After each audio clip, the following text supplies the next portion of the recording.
Welcome to Stories to Fall Asleep With. Just set me playing, relax, and drift off.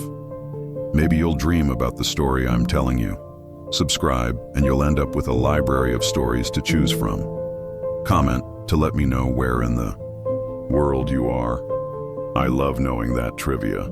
Enough rambling, on with the story. I know you'll love it, even if you don't reach the end.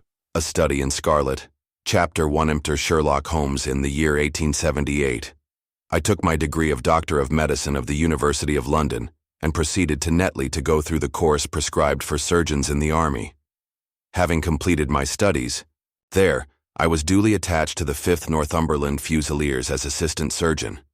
The regiment was stationed in India at the time, and before I could join it, the Second Afghan War had broken out. On landing at Bombay, I learned that my corps had advanced through the passes and was already deep in the enemy's country. I followed, however, with many other officers who were in the same situation as myself, and succeeded in reaching Kandahar in safety, where I found my regiment, and at once entered upon my new duties. The campaign brought honors and promotion to many, but for me it had nothing but misfortune and disaster. I was removed from my brigade and attached to the Berkshires, with whom I served at the fatal Battle of Maiwand. There I was struck on the shoulder by a Jezail bullet, which shattered the bone and grazed the subclavian artery. I should have fallen into the hands of the murderous Ghazis, had it not been for the devotion and courage shown by Murray, my orderly, who threw me across a pack horse and succeeded in bringing me safely to the British lines. Worn with pain and weak from the prolonged hardships which I had undergone, I was removed with a great train of wounded sufferers to the base hospital at Peshawar. Here I rallied, and had already improved so far as to be able to walk about the wards, and even to bask a little upon the veranda, when I was struck down by enteric fever, that curse of our Indian possessions. For months my life was despaired of, and when at last I came to myself and became convalescent, I was so weak and emaciated that a medical board determined that not a day should be lost in sending me back to England.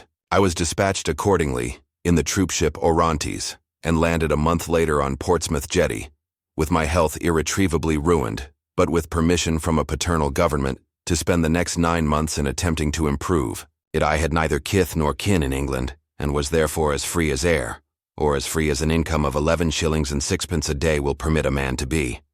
Under such circumstances, I naturally gravitated to London, that great cesspool into which all the loungers and idlers of the empire are irresistibly drained.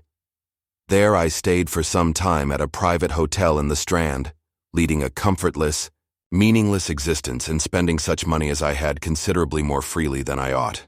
So alarming did the state of my finances become, that I soon realized that I must either leave the metropolis and rusticate somewhere in the country, or that I must make a complete alteration in my style of living. Choosing the latter alternative, I began by making up my mind to leave the hotel and to take up my quarters in some less pretentious and less expensive domicile. On the very day that I had come to this conclusion, I was standing at the Criterion bar, when someone tapped me on the shoulder, and turning round I recognized young Stamford, who had been a dresser under me at Bart's. The sight of a friendly face in the great wilderness of London is a pleasant thing indeed to a lonely man. In old days Stamford had never been a particular crony of mine, but now I hailed him with enthusiasm, and he, in his turn, appeared to be delighted to see me. In the exuberance of my joy, I asked him to lunch with me at the Holborn, and we started off together in a hansom. "Whatever have you been doing with yourself, Watson?" he asked in undisguised wonder, as we rattled through the crowded London streets.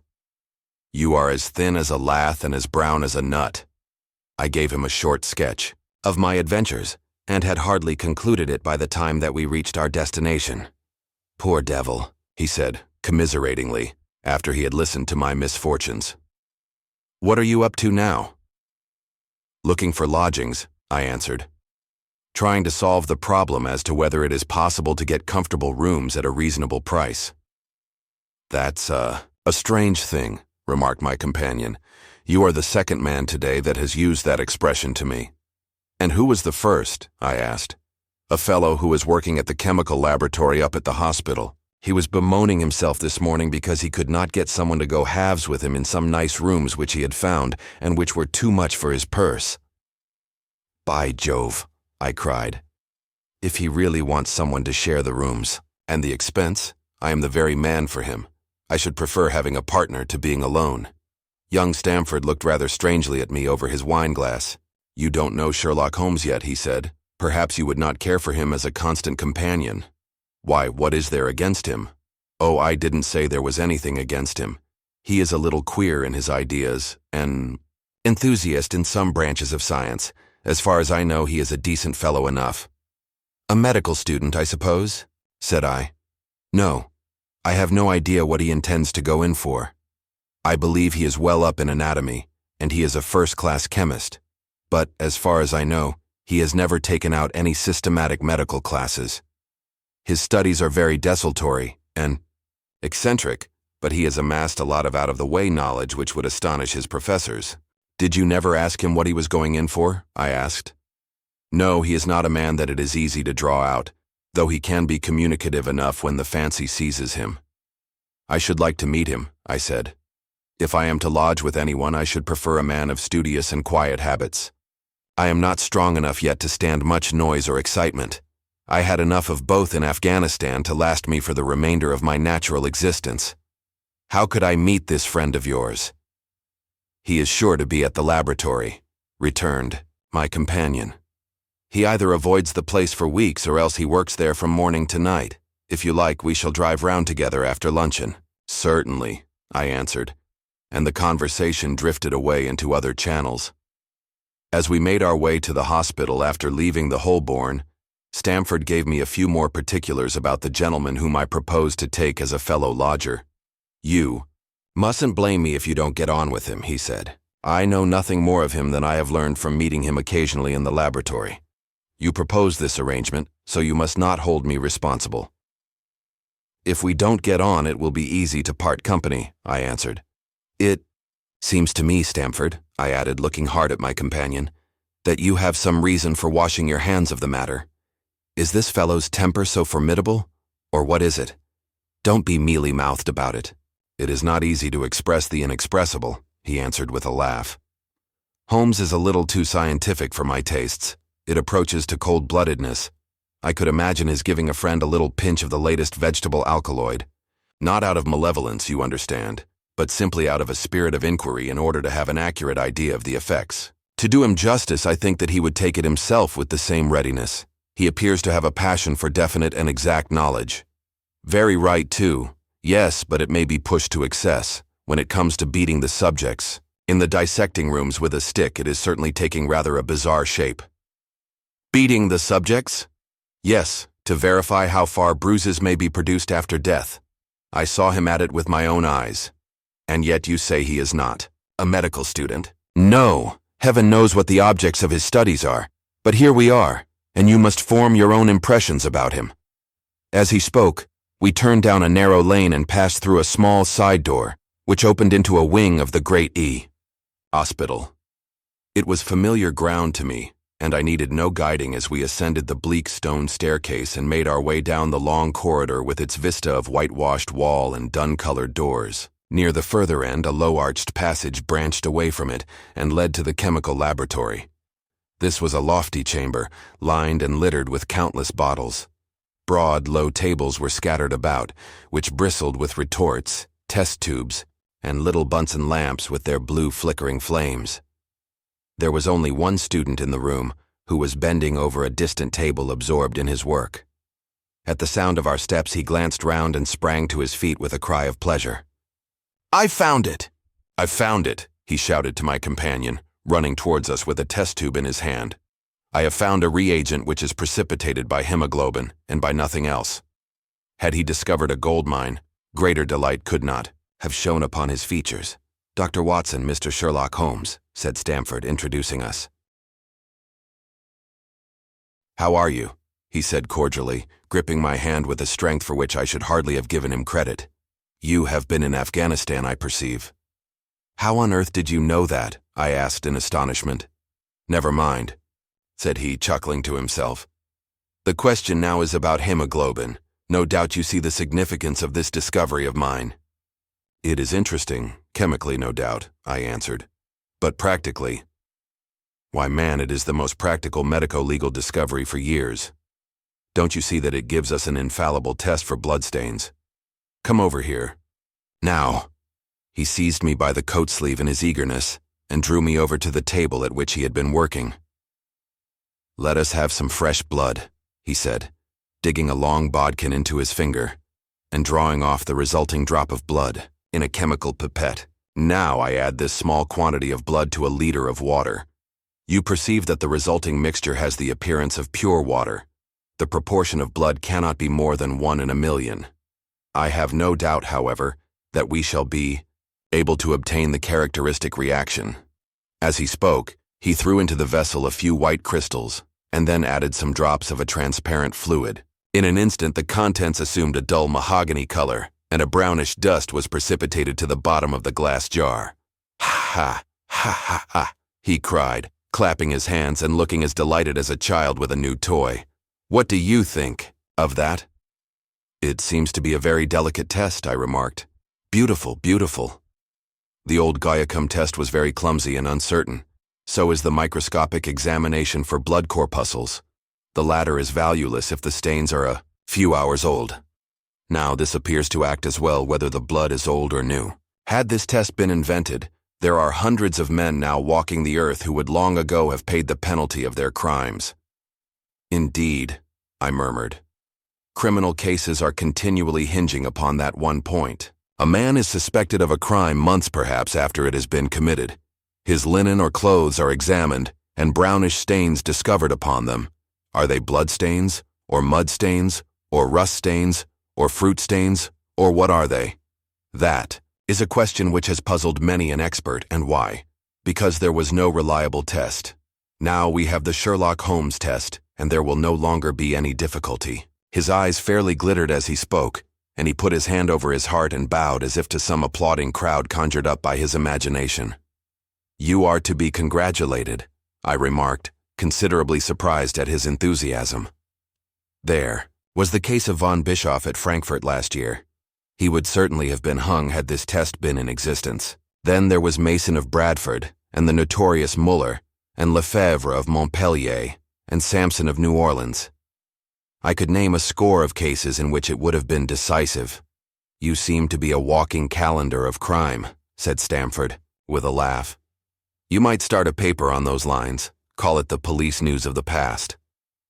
"Very interesting reading it might be made too," remarked Sherlock Holmes, sticking a small piece of plaster over the prick on his finger. "I have to be careful," he continued, turning to me with a smile, "for I dabble with poisons a good deal."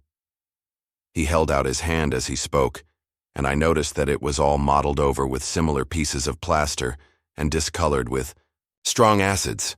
"We came here on business," said Stamford, sitting down on a high three-legged stool and pushing another one in my direction with his foot. "My friend here wants to take diggings, and as you were complaining that you could get no one to go halves with you, I thought that I had better bring you together." Sherlock Holmes seemed delighted at the idea of sharing his rooms with me. "I have my eye on a suite in Baker Street," he said, "which would suit us down to the ground. You don't mind the smell of strong tobacco, I hope?" "I always smoke ships myself," I answered. "That's good enough. I generally have chemicals about, and occasionally do experiments. Would that annoy you?" "By no means. Let me see. What are my other shortcomings? I get in the dumps at times and don't open my mouth for days on end. You must not think I am sulky when I do that. Just let me alone, and I'll soon be right. What have you to confess now? It's just as well for two fellows to know the worst of one another before they begin to live together." I laughed at this cross-examination. "I keep a bull pup," I said, "and I object to rows because my nerves are shaken, and I get up at all sorts of ungodly hours, and I am extremely lazy. I have another set of vices when I'm well, but those are the principal ones at present." "Do you include violin playing in your category of rows?" he asked anxiously. "It depends on the player," I answered. "A well-played violin is a treat for the gods, a badly played one." "Oh, that's all right," he cried with a merry laugh. "I think we may consider the thing as settled.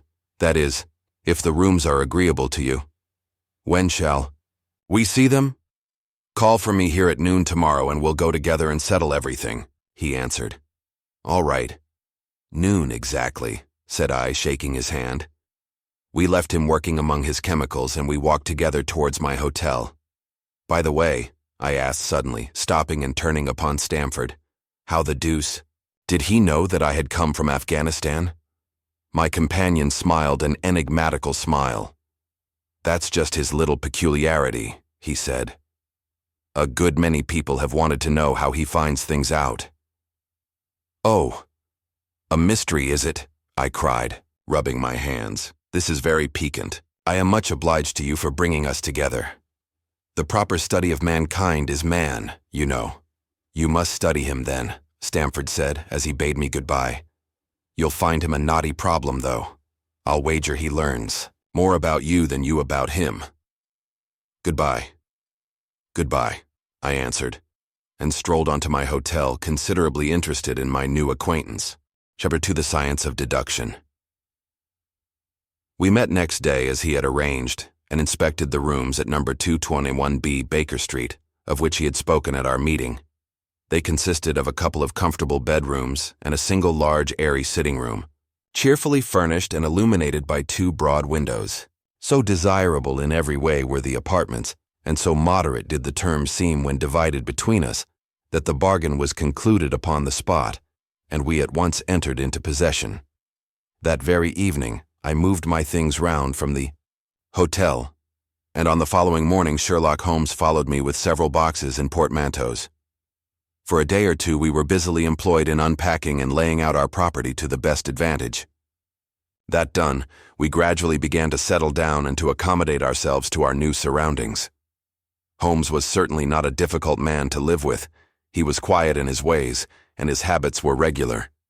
It was rare for him to be up after 10 at night, and he had invariably breakfasted and gone out before I rose in the morning. Sometimes he spent his day at the chemical laboratory, sometimes in the dissecting rooms, and occasionally in long walks, which appeared to take him into the lowest portions of the city.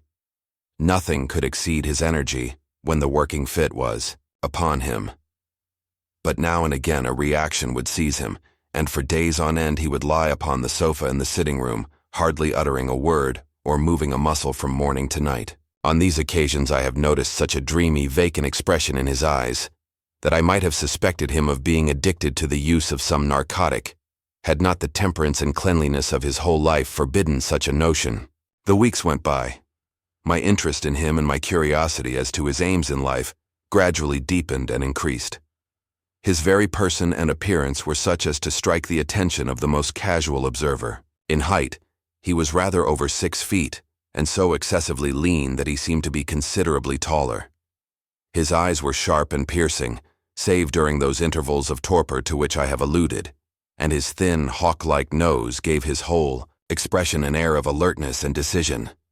His chin, too, had the prominence and squareness which marked the man of determination. His hands were invariably blotted with ink and stained with chemicals, yet he was possessed of extraordinary delicacy of touch, as I frequently had occasion to observe when I watched him manipulating his fragile philosophical instruments.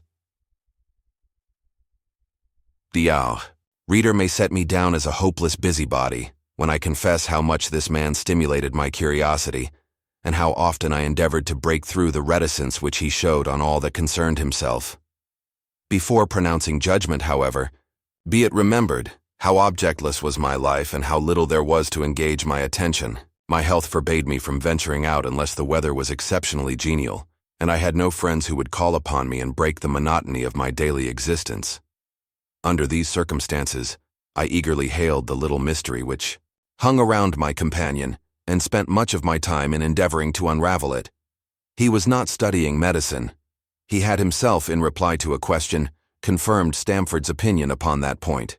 Neither did he appear to have pursued any course of reading which might fit him for a degree in science, or any other recognized portal which would give him an entrance into the learned world. Yet his zeal for certain studies was remarkable, and, within eccentric limits, his knowledge was so extraordinarily ample and minute that his observations have fairly astounded me. Surely no man would work so hard or attain such precise information unless he had some definite end in view. Desultory readers are seldom remarkable for the exactness of their learning. No man burdens his mind with small matters unless he has Some very good reason for doing so. His ignorance was as remarkable as his knowledge.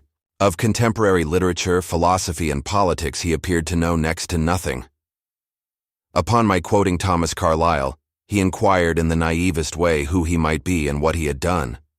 My surprise reached a climax, however, when I found, incidentally, that he was ignorant of the Copernican theory and of the composition of the solar system. That any civilized human being in this 19th century should not be aware that the Earth traveled round the sun appeared to be to me such an extraordinary fact that I could hardly realize it. "You appear to be astonished," he said, smiling, "at my expression of surprise. Now that I do know it, I shall do my best to forget it." To forget it. "You see," he explained, "I consider that a man's brain originally is like a little empty attic, and you have to stock it with such furniture as you choose. A fool takes in all the lumber of every sort that he comes across, so that the knowledge which might be useful to him gets crowded out, or at best is jumbled up with a lot of other things, so that he has a difficulty in laying his hands upon it. Now the skillful workman is very careful indeed as to what he takes into his brain attic. He will have nothing but the tools which may help him in doing his work, but of these he has a large assortment, and all in the most perfect order. It is a mistake to think that that little room has elastic walls and can distend to any extent. Depend upon it, there comes a time when for every addition of knowledge you forget something that you knew before. It is of the highest importance, therefore, not to have useless facts elbowing out the useful ones." "But the solar system," I protested. "What the deuce is it to me?" He interrupted impatiently. "You say that we go round the sun. If we went round the moon, it would not make a pennyworth of difference to me or to my work." I was on the point of asking him what that work might be, but something in his manner showed me that the question would be an unwelcome one. I pondered over our short conversation, however, and endeavored to draw my deductions from it. He said that he would acquire no knowledge which did not bear upon his object. Therefore, all the knowledge which he possessed was such as would be useful to him. I enumerated in my own mind all the various points upon which he had shown me that he was exceptionally well informed. I even took a pencil and jotted them down. I could not help smiling at the document when I had completed it. It ran in this way: Sherlock Holmes, his limits. Knowledge of literature, nil due to philosophy, nil 3, astronomy, nil 4, politics, feeble. Botany, variable. Well up in belladonna, opium and poisons generally. Knows nothing of practical gardening. Geology, practical but limited. Tells at a glance different soils from each other. After walks has shown me splashes upon his trousers, and told me by their color and consistence in what part of London he had received them. Chemistry, profound. Anatomy, accurate but unsystematic. Sensational literature, immense. He appears to know every detail of every horror perpetrated in the century. Plays the violin well. Is an expert single-stick player, boxer, and swordsman. Has a good practical knowledge of British law. When I had got so far in my list, I threw it into the fire in despair. If I can only find what the fellow is driving at by reconciling all these accomplishments and discovering a calling which needs them all, I said to myself, I may as well give up the attempt at once. I see that I have alluded above to his powers upon the violin. These were very remarkable, but as eccentric as all his other accomplishments. That he could play pieces, and difficult pieces, I knew well, because at my request he has played me some of Mendelssohn's Lieder and other favorites. When left to himself, however, he would seldom produce any music or attempt any recognized air. Leaning back in his armchair of an evening, he would close his eyes and scrape carelessly at the fiddle which was thrown across his knee. Sometimes the chords were sonorous and melancholy. Occasionally they were fantastic and cheerful. Clearly they reflected the thoughts which possessed him, but whether the music aided those thoughts, or whether the playing was simply the result of a whim or fancy, was more than I could determine. I might have rebelled against these exasperating solos had it not been that he usually terminated them by playing in quick succession a whole series of my favorite airs as a slight compensation for the trial upon my patience. During the first week or so we had no callers, and I had begun to think that my companion was as friendless a man as I was myself.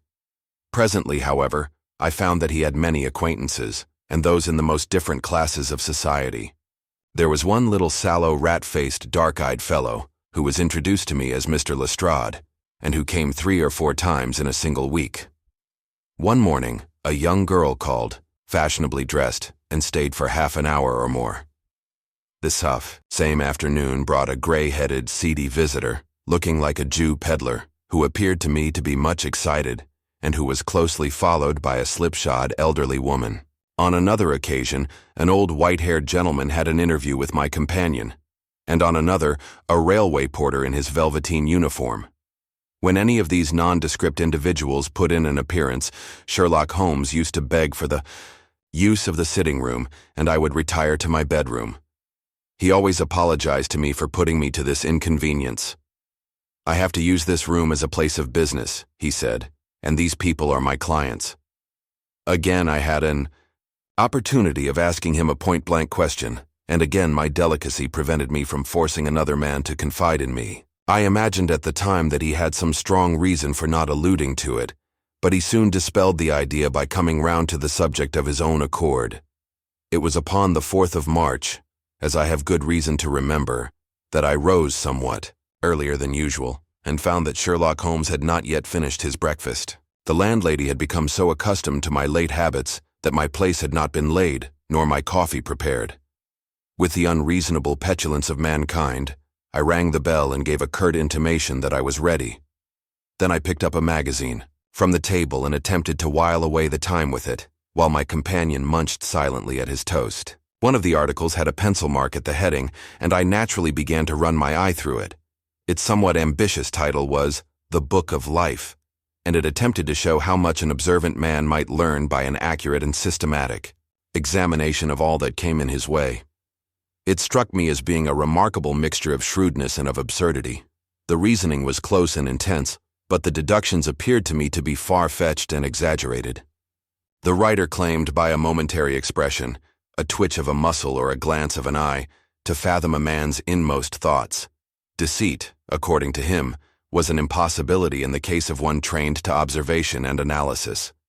His conclusions were as infallible as so many propositions of Euclid. So startling would his results appear to the uninitiated, that until they learned the processes by which he had arrived at them, they might well consider him as a necromancer. "From a drop of water," said the writer, "a logician could infer the possibility of an Atlantic or a Niagara without having seen or heard of one or the other. So all life is a great chain, the nature of which is known whenever we are shown a single link of it. Like all other arts, the science of deduction and analysis is one which can only be acquired by long and patient study, nor is life long enough to allow any mortal to attain the highest possible perfection in it. Before turning to those moral and mental aspects of the matter which present the greatest difficulties, let the inquirer begin by mastering more elementary problems. Let him, on meeting a fellow mortal, learn at a glance to distinguish the history of the man and the trade or profession to which he belongs. Puerile as such an exercise may seem, it sharpens the faculties of observation and teaches one where to look and what to look for. By a man's fingernails, by his coat sleeve, by his boot, by his trouser knees, by the callosities of his forefinger and thumb, by his expression, by his shirt cuffs, by each of these things a man's calling is plainly revealed. That all united should fail to enlighten the competent inquirer in any case is almost inconceivable. What ineffable twaddle, I cried, slapping the magazine down on the table. I never read such rubbish in my life. What is it? Asked Sherlock Holmes. Why, this article, I said, pointing at it with my egg spoon as I sat down to my breakfast. I see that you have read it since you have marked it. I don't deny that it is smartly written. It irritates me, though. It is evidently the theory of some armchair lounger, who evolves all these neat little paradoxes in the seclusion of his own study. It is not practical. I should like to see him clapped down in a third-class carriage on the Underground, and asked to give the trades of all his fellow travelers. I would lay 1,000 to 1 against him. You would lose your money, Sherlock Holmes remarked, calmly. As for the article, I wrote it myself. Yes, I have a turn both for observation and for deduction. The theories which I have expressed there, and which appear to you to be so chimerical are really extremely practical, so practical that I depend upon them for my bread and cheese." "And how?" I asked involuntarily. "Well, I have a trade of my own. I suppose I am the only one in the world. I'm a consulting detective, if you can understand what that is. Here in London we have lots of government detectives and lots of private ones. When these fellows are at fault, they come to me, and I manage to put them on the right scent. They lay all the evidence before me, and I am generally able, by the help of my knowledge of the history of crime, to set them straight. There is a strong family resemblance about misdeeds, and if you have all the details of 1,000 at your finger ends, it is odd if you can't unravel the 1,001st. Lestrade is a well-known detective. He got himself into a fog recently over a forgery case, and that was what brought him here. And these other people? They are mostly sent on by private inquiry agencies. They are all people who are in trouble about something and want a little enlightening. I listen to their story, they listen to my comments, and then I pocket my fee." "But do you mean to say," I said, "that without leaving your room, you can unravel some knot which other men can make nothing of, although they have seen every detail for themselves?" "Quite so. I have a kind of intuition that way. Now and again a case turns up which is a little more complex. Then I have to bustle about and see things with my own eyes. You see, I have a lot of special knowledge which I apply to the problem, and which facilitates matters wonderfully. Those rules of deduction laid down in that article which aroused your scorn are invaluable to me in practical work. Observation with me is second nature. You appeared to be surprised when I told you, on our first meeting, that you had come from Afghanistan. You were told, no doubt. Nothing of the sort. I knew you came from Afghanistan. From long habit. The train of thoughts ran so swiftly through my mind that I arrived at the conclusion without being conscious of intermediate steps. There were such steps, however. The train of reasoning ran. Here is a gentleman of a medical type, but with the air of a military man, clearly an army doctor then. He has just come from the tropics, for his face is dark, and that is not the natural tint of his skin, for his wrists are fair. He has undergone hardship and sickness, as his haggard face says clearly. His left arm has been injured. He holds it in a stiff and unnatural manner. Where in the tropics could an English army doctor have seen much hardship and got his arm wounded? Clearly in Afghanistan. The whole train of thought did not occupy a second. I then remarked that you came from Afghanistan, and you were astonished. "It is simple enough as you explain it," I said, smiling. "You remind me of Edgar Allan Poe's Dupin. I had no idea that such individuals did exist outside of stories." Sherlock Holmes rose and lit his pipe. "No doubt you think that you are complimenting me in comparing me to Dupin," he observed. Now, in my opinion, Dupin was a very inferior fellow. That trick of his of breaking in on his friend's thoughts, with an apropos remark after a quarter of an hour's silence, is really very showy and superficial. He had some analytical genius, no doubt, but he was by no means such a phenomenon as Poe appeared to imagine. "Have you read Gaboriau's works?" I asked. "Does Lecoq come up to your idea of a detective?" Sherlock Holmes sniffed sardonically. "Lecoq was a miserable bungler," he said in an angry voice. "He had only one thing to recommend him, and that was his energy. That book made me positively ill. The question was how to identify an unknown prisoner. I could have done it in 24 hours. Lecoq took 6 months or so. It might be made a textbook for detectives to teach them what to avoid. I felt rather indignant at having two characters whom I had admired treated in this cavalier style. I walked over to the window and stood looking out into the busy street. This fellow may be very clever, I said to myself, but he is certainly very conceited. There are no crimes and no criminals in these days, he said querulously. What is the use of having brains in our profession? I know well that I have it in me to make my name famous. No man lives or has ever lived who has brought the same amount of study and of natural talent to the detection of crime which I have done. And what is the result? There is no crime to detect, or, at most, some bungling villainy with a motive so transparent that even a Scotland Yard official can see through it. I was still annoyed at his bumptious style of conversation. I thought it best to change the topic. I wonder what that fellow is looking for, I asked, pointing to a stalwart, plainly dressed individual who was walking slowly down the other side of the street, looking anxiously at the numbers. He had a large blue envelope in his hand, and was evidently the bearer of a message. "You mean the retired sergeant of Marines," said Sherlock Holmes. "Brag and bounce," thought I to myself. He knows that I cannot verify his guess. The thought had hardly passed through my mind when the man whom we were watching caught sight of the number on our door and ran rapidly across the roadway. We heard a loud knock, a deep voice below, and heavy steps ascending the stair. "For Mr. Sherlock Holmes," he said, stepping into the room and handing my friend the letter. Here was an opportunity of taking the conceit out of him. He little thought of this when he made that random shot. "May I ask, my lad," I said in the blandest voice, "what your trade may be?" "Commissionaire, sir," he said gruffly. "Uniform away for repairs." "And you were?" I asked with a slightly malicious glance at my companion. "A sergeant, sir. Royal Marine Light Infantry, sir." "No answer?" "Right, sir." He clicked his heels together, raised his hand in a salute, and was gone. Chapter 3: The Lauriston Gardens Mystery. I confess that I was considerably startled by this fresh proof of the practical nature of my companion's theories. My respect for his powers of analysis increased wondrously.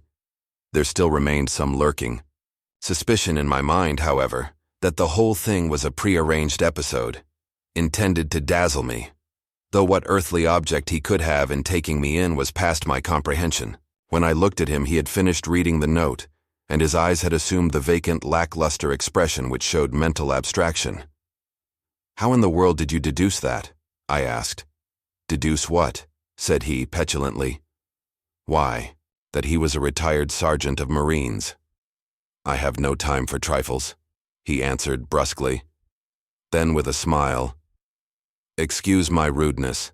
You broke the thread of my thoughts, but perhaps it is as well. So you actually were not able to see that that man was a sergeant of Marines?" "No, indeed.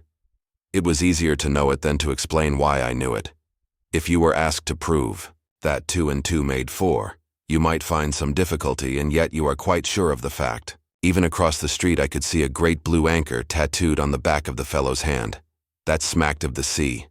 He had a military carriage, however, and regulation side whiskers. There we have the Marine. He was a man with some amount of self-importance and a certain air of command. You must have observed the way in which he held his head and swung his cane. A steady, respectable middle-aged man, too, on the face of him. All facts which led me to believe that he had been a sergeant." "Wonderful," I ejaculated. "Commonplace," said Holmes, though I thought from his expression that he was pleased at my evident surprise and admiration. "I said just now that there were no criminals. It appears that I am wrong. Look at this." He threw me over the note which the commissionaire had brought. "Why," I cried, as I cast my eye over it, "this is terrible." "It does seem to be a little out of the common," he remarked calmly. "Would you mind reading it to me aloud? This is the letter which I read to him. My dear Mr. Sherlock Holmes, there has been a bad business during the night. At 3, Lauriston Gardens off the Brixton Road.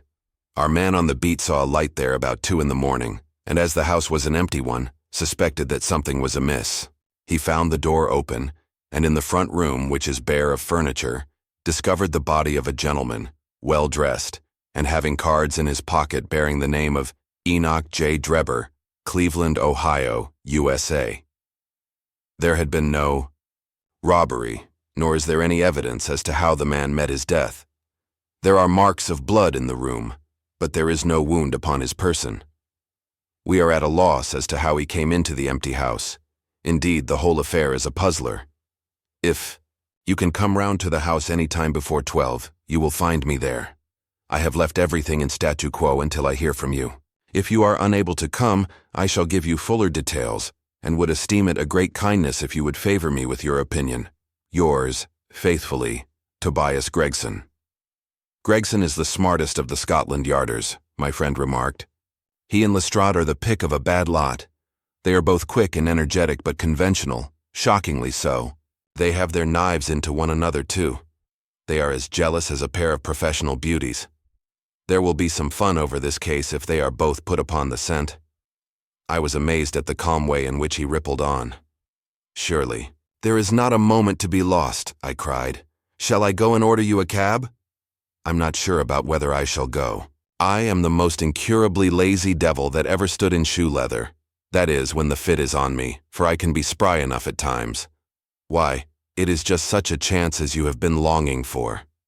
"My dear fellow, what does it matter? To me, supposing I unravel the whole matter, you may be sure that Gregson, Lestrade & Co. will pocket all the credit. That comes of being an unofficial personage, but he begs you to help him. Yes, he knows that I am his superior and acknowledges it to me, but he would cut his tongue out before he would own it to any third person. However, we may as well go and have a look. I shall work it out on my own hook. I may have a laugh at them if I have nothing else. Come on." He hustled on his overcoat and bustled about in a way that showed that an energetic fit had superseded the apathetic one. "Get your hat," he said. "You wish me to come?" "Yes, if you have nothing better to do." A minute later we were both in a hansom, driving furiously for the Brixton Road. It was a foggy, cloudy morning, and a dun-colored veil hung over the housetops, looking like the reflection of the mud-colored streets beneath. My companion was in the best of spirits, and prattled away about Cremona fiddles, and the difference between a Stradivarius and an Amati. As for myself, I was silent, for the dull weather and the melancholy business upon which we were engaged depressed my spirits. "You don't seem to give much thought to the matter in hand," I said at last, interrupting Holmes's musical disquisition. "No data yet," he answered.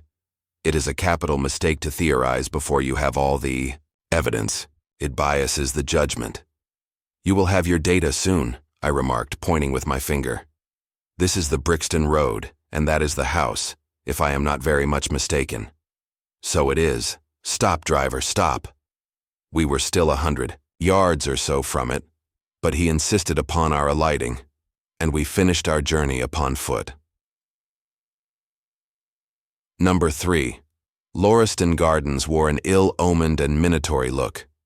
It was one of 4 which stood back some little way from the street, 2 being occupied, and 2 empty. The latter looked out with 3 tiers of vacant melancholy windows, which were blank and dreary, save that here and there a "To Let" card had developed like a cataract upon the bleared panes. A small garden sprinkled over with a scattered eruption of sickly plants separated each of these houses from the street, and was traversed by a narrow pathway, yellowish in color, and consisting apparently of a mixture of clay and of gravel. The whole place was very sloppy from the rain which had fallen through the night. The garden was bounded by a 3-foot brick wall with a fringe of wood rails upon the top, and against this wall was leaning a stalwart police constable, surrounded by a small knot of loafers, who craned their necks and strained their eyes in the vain hope of catching some glimpse of the proceedings within.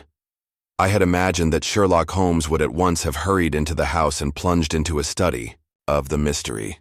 Nothing appeared to be further from his intention.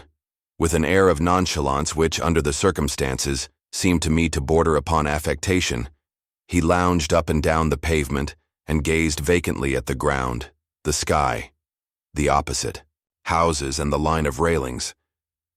Having finished his scrutiny, he proceeded slowly down the path, or rather, down the fringe of grass which flanked the path, keeping his eyes riveted upon the ground. Twice he stopped, and once I saw him smile, and heard him utter an exclamation of satisfaction. There were many marks of footsteps upon the wet clayey soil, but since the police had been coming and going over it, I was unable to see how my companion could hope to learn anything from it. Still, I had had such extraordinary evidence of the quickness of his perceptive faculties that I had no doubt that he could see a great deal which was hidden from me. At the door of the house we were met by a tall, white-faced, flaxen-haired man with a notebook in his hand, who rushed forward and wrung my companion's hand with effusion. "It is indeed kind of you to come," he said. "I have had everything left untouched." "Except that," my friend answered, pointing at the pathway. "If a herd of buffaloes had passed along, there could not be a greater mess. No doubt, however, you had drawn your own conclusions, Gregson, before you permitted this." "I have had so much to do inside the house," the detective said evasively. "My colleague, Mr. Lestrade, is here. I had relied upon him to look after this." Holmes glanced at me and raised his eyebrows sardonically. "With 2 such men as yourself, And Lestrade upon the ground, there will not be much for a third party to find out, he said. Gregson rubbed his hands in a self-satisfied way. I think we have done all that can be done, he answered. It's a queer case, though, and I knew your taste for such things. You did not come here in a cab? Asked Sherlock Holmes. No, sir. Nor Lestrade? No, sir. Then let us go and look at the room. With which inconsequent remark he strode on into the house, followed by Gregson, whose features expressed his astonishment. A short passage, bare, planked, and dusty, led to the kitchen and offices. 2 doors opened out of it to the left and to the right. One of these had obviously been closed for many weeks. The other belonged to the dining room, which was the apartment in which the mysterious affair had occurred. Holmes walked in, and I followed him with that subdued feeling at my heart which the presence of death inspires. It was a large square room, looking all the larger from the absence of all furniture.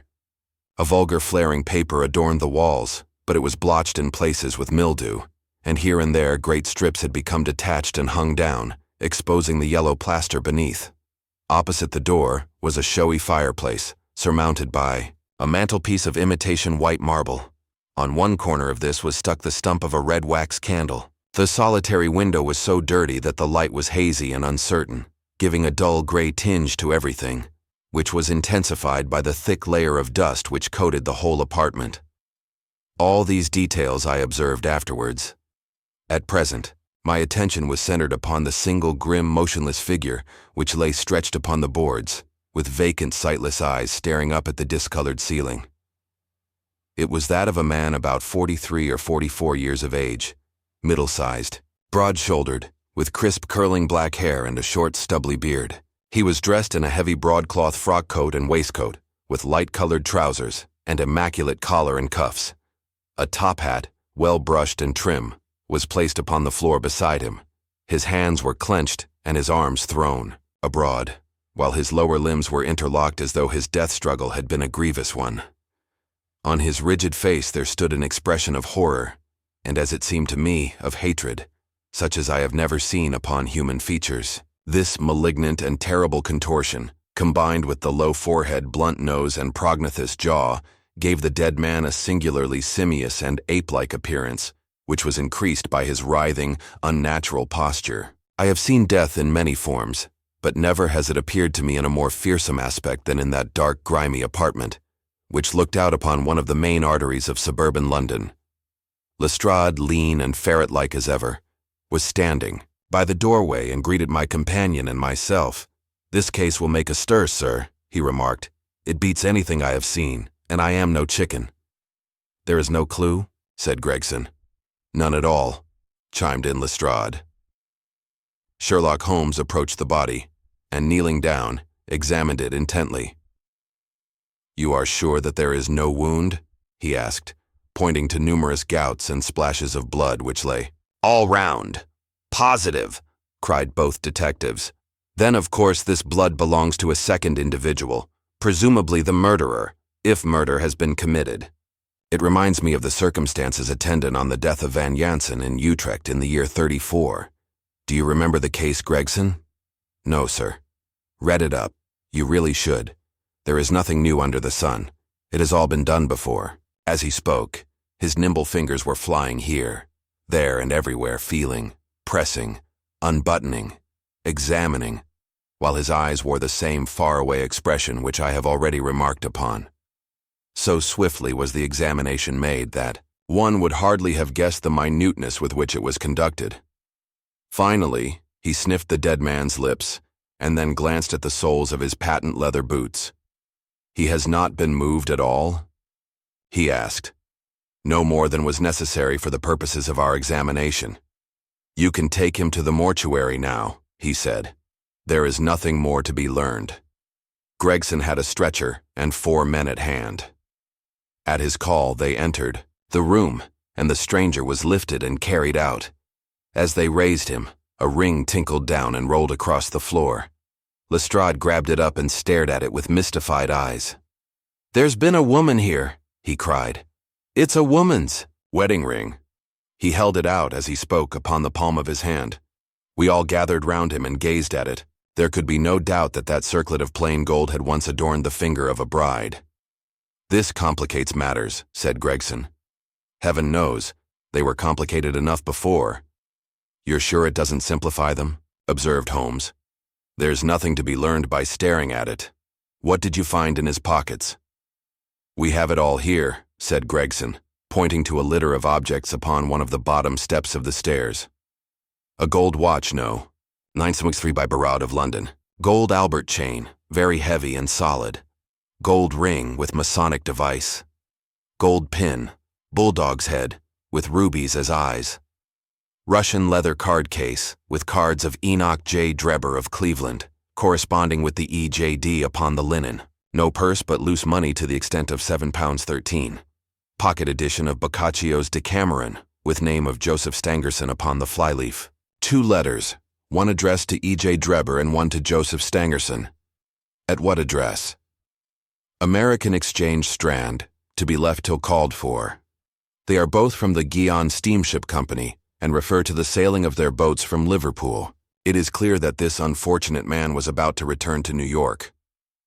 Have you made any inquiries as to this man, Stangerson? I did it at once, sir, said Gregson. I have had advertisements sent to all the newspapers, and one of my men has gone to the American Exchange, but he has not returned yet. Have you sent to Cleveland? We telegraphed this morning. How did you word your inquiries? We simply detailed the circumstances and said that we should be glad of any information which could help us. You did not ask for particulars on any point which appeared to you to be crucial? I asked about Stangerson. Nothing. Else, is there no circumstance on which this whole case appears to hinge? Will you not telegraph again? I have said all I have to say, said Gregson in an offended voice. Sherlock Holmes chuckled to himself and appeared to be about to make some remark when Lestrade, who had been in the front room while we were holding this conversation in the hall, reappeared upon the scene, rubbing his hands in a pompous and self-satisfied manner.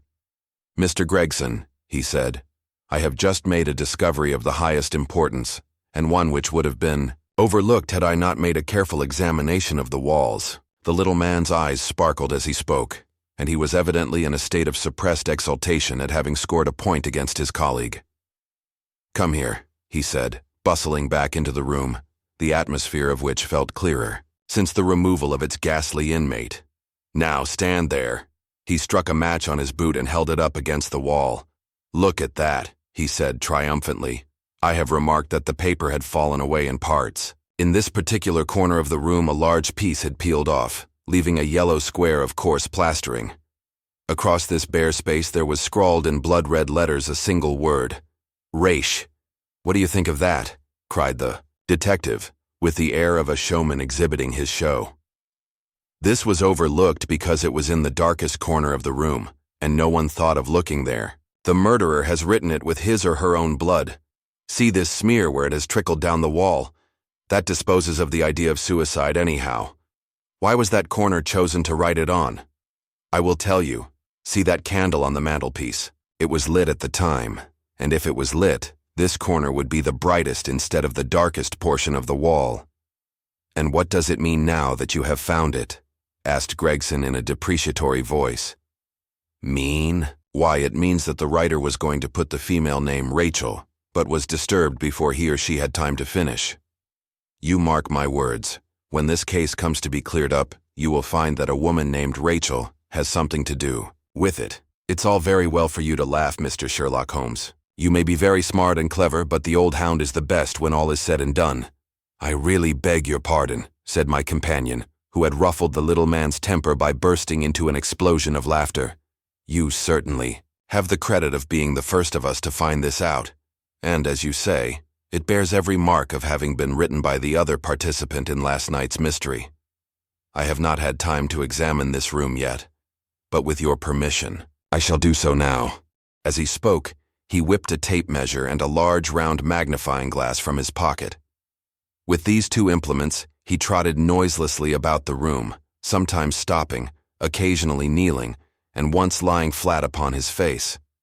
So engrossed was he with his occupation that he appeared to have forgotten our presence, for he chattered away to himself under his breath the whole time.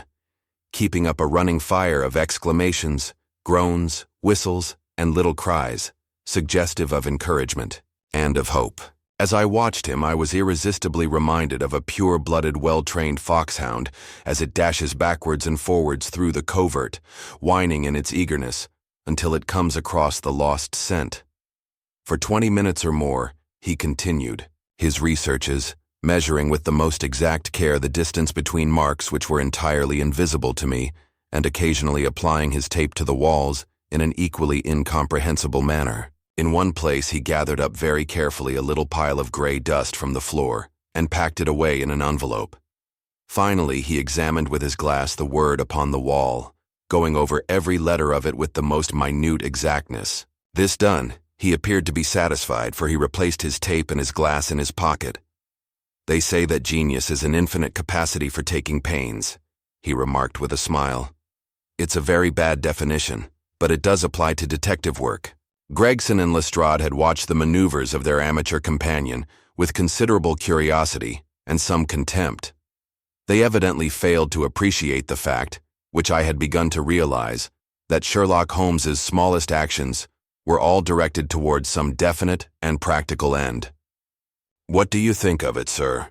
they both asked. "It would be robbing you of the credit of the case if I was to presume to help you," remarked my friend. "You are doing so well now that it would be a pity for anyone to interfere." There was a world of sarcasm in his voice as he spoke. "If you will let me know how your investigations go," he continued, "I shall be happy to give you any help I can. In the meantime, I should like to speak to the constable who found the body. Can you give me his name and address?" Lestrade glanced at his notebook. "John Rance," he said. "He is off duty now. You will find him at 46 Audley Court, Kennington Park Gate." Holmes took a note of the address. "Come along, Doctor," he said. "We shall go and look him up. I'll tell you one thing which may help you in the case," he continued, turning to the two detectives. "There has been murder done, and the murderer was a man. He was more than 6 feet high, was in the prime of life, had small feet for his height, wore coarse, square-toed boots, and smoked a Trichinopoly cigar. He came here with his victim in a 4-wheeled cab, which was drawn by a horse with 3 old shoes and 1 new one on his off foreleg. In all probability, the murderer had a florid face, and the fingernails of his right hand were remarkably long. These are only a few indications, but they may assist you." Lestrade and Gregson glanced at each other with an incredulous smile. "If this man was murdered, how was it done?" asked the former. "Poison," said Sherlock Holmes curtly, and strode off. "One other thing, Lestrade," he added, turning round at the door. "Rach is the German for revenge, so don't lose your time looking for Miss Rachel." With which Parthian shot he walked away, leaving the two rivals open-mouthed behind him. Chapter 4. What John Rance had to tell.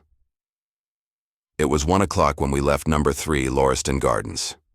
Sherlock Holmes led me to the nearest telegraph office, whence he dispatched a long telegram. He then hailed a cab and ordered the driver to take us to the address given us by Lestrade. "There is nothing like first-hand evidence," he remarked. "As a matter of fact, my mind is entirely made up upon the case, but still we may as well learn all that is to be learned." "You amaze me, Holmes," said I. "Surely you are not as sure as you pretend to be of all those particulars which you gave." "There's no room for a mistake," he answered. "The very first thing which I observed on arriving there was that a cab had made 2 ruts with its wheels close to the curb. Now up to last night we have had no rain for a week, so that those wheels which left such a deep impression must have been there during the night. There were the marks of the horse's hoofs too, the outline of one of which was far more clearly cut than that of the other 3, showing that that was a new shoe, since the cab was there after the rain began, and was not there at any time during the morning. I have Gregson's word for that. It follows that it must have been there during the night, and therefore that it brought those 2 individuals to the house." "That seems simple enough," said I. "But how about the other man's height?" "Why, the height of a man, in 9 cases out of 10, can be told from the length of his stride. It is a simple calculation enough, though there is no use my boring you with figures. I had this fellow's stride both on the clay outside and on the dust within. Then I had a way of checking my calculation. When a man writes on a wall, his instinct leads him to write about the level of his own eyes. Now that writing was just over 6 feet from the ground. It was child's play. And his age? I asked. Well, if a man can stride 4.5 feet without the smallest effort, he can't be quite in the sere and yellow. That was the breadth of a puddle on the garden walk which he had evidently walked across. Patent leather boots had gone round, and square toes had hopped over. There is no mystery about it at all. I am simply applying to ordinary life a few of those precepts of observation and deduction which I advocated in that article. Is there anything else that puzzles you? The fingernails and the trichinopoly, I suggested. The writing on the wall was done with a man's forefinger dipped in blood. My glass allowed me to observe that the plaster was slightly scratched in doing it, which would not have been the case if the man's nail had been trimmed. I gathered up some scattered ash from the floor. It was dark in color and flaky, such an ash as is only made by a trichinopoly. I have made a special study of cigar ashes. In fact, I have written a monograph upon the subject. I flatter myself that I can distinguish at a glance the ash of any known brand, either of cigar or of tobacco. It is just in such details that the skilled detective differs from the Gregson and Lestrade type. And the florid face? I asked. Ah, that was a more daring shot, though I have no doubt that I was right. You must not ask me that at the present state of the affair. I passed my hand over my brow. My head is in a whirl, I remarked. The more one thinks of it, the more mysterious it grows. How came these 2 men, if there were 2 men, into an empty house? What has become of the cabman who drove them? How could one man compel another to take poison? Where did the blood come from? What was the object of the murderer, since robbery had no part in it? How came the woman's ring there? Above all, why should the second man write up the German word "rach" before decamping? I confess that I cannot see any possible way of reconciling all these facts. My companion smiled approvingly. You sum up the difficulties of the situation succinctly and well, he said. There is much that is still obscure, though I have quite made up my mind on the main facts. As to poor Lestrade's discovery, it was simply a blind intended to put the police upon a wrong track, by suggesting socialism and secret societies. It was not done by a German. The A, if you noticed, was printed somewhat after the German fashion. Now, a real German invariably prints in the Latin character, so that we may safely say that this was not written by one, but by a clumsy imitator who overdid his part. It was simply a ruse to divert inquiry into a wrong channel.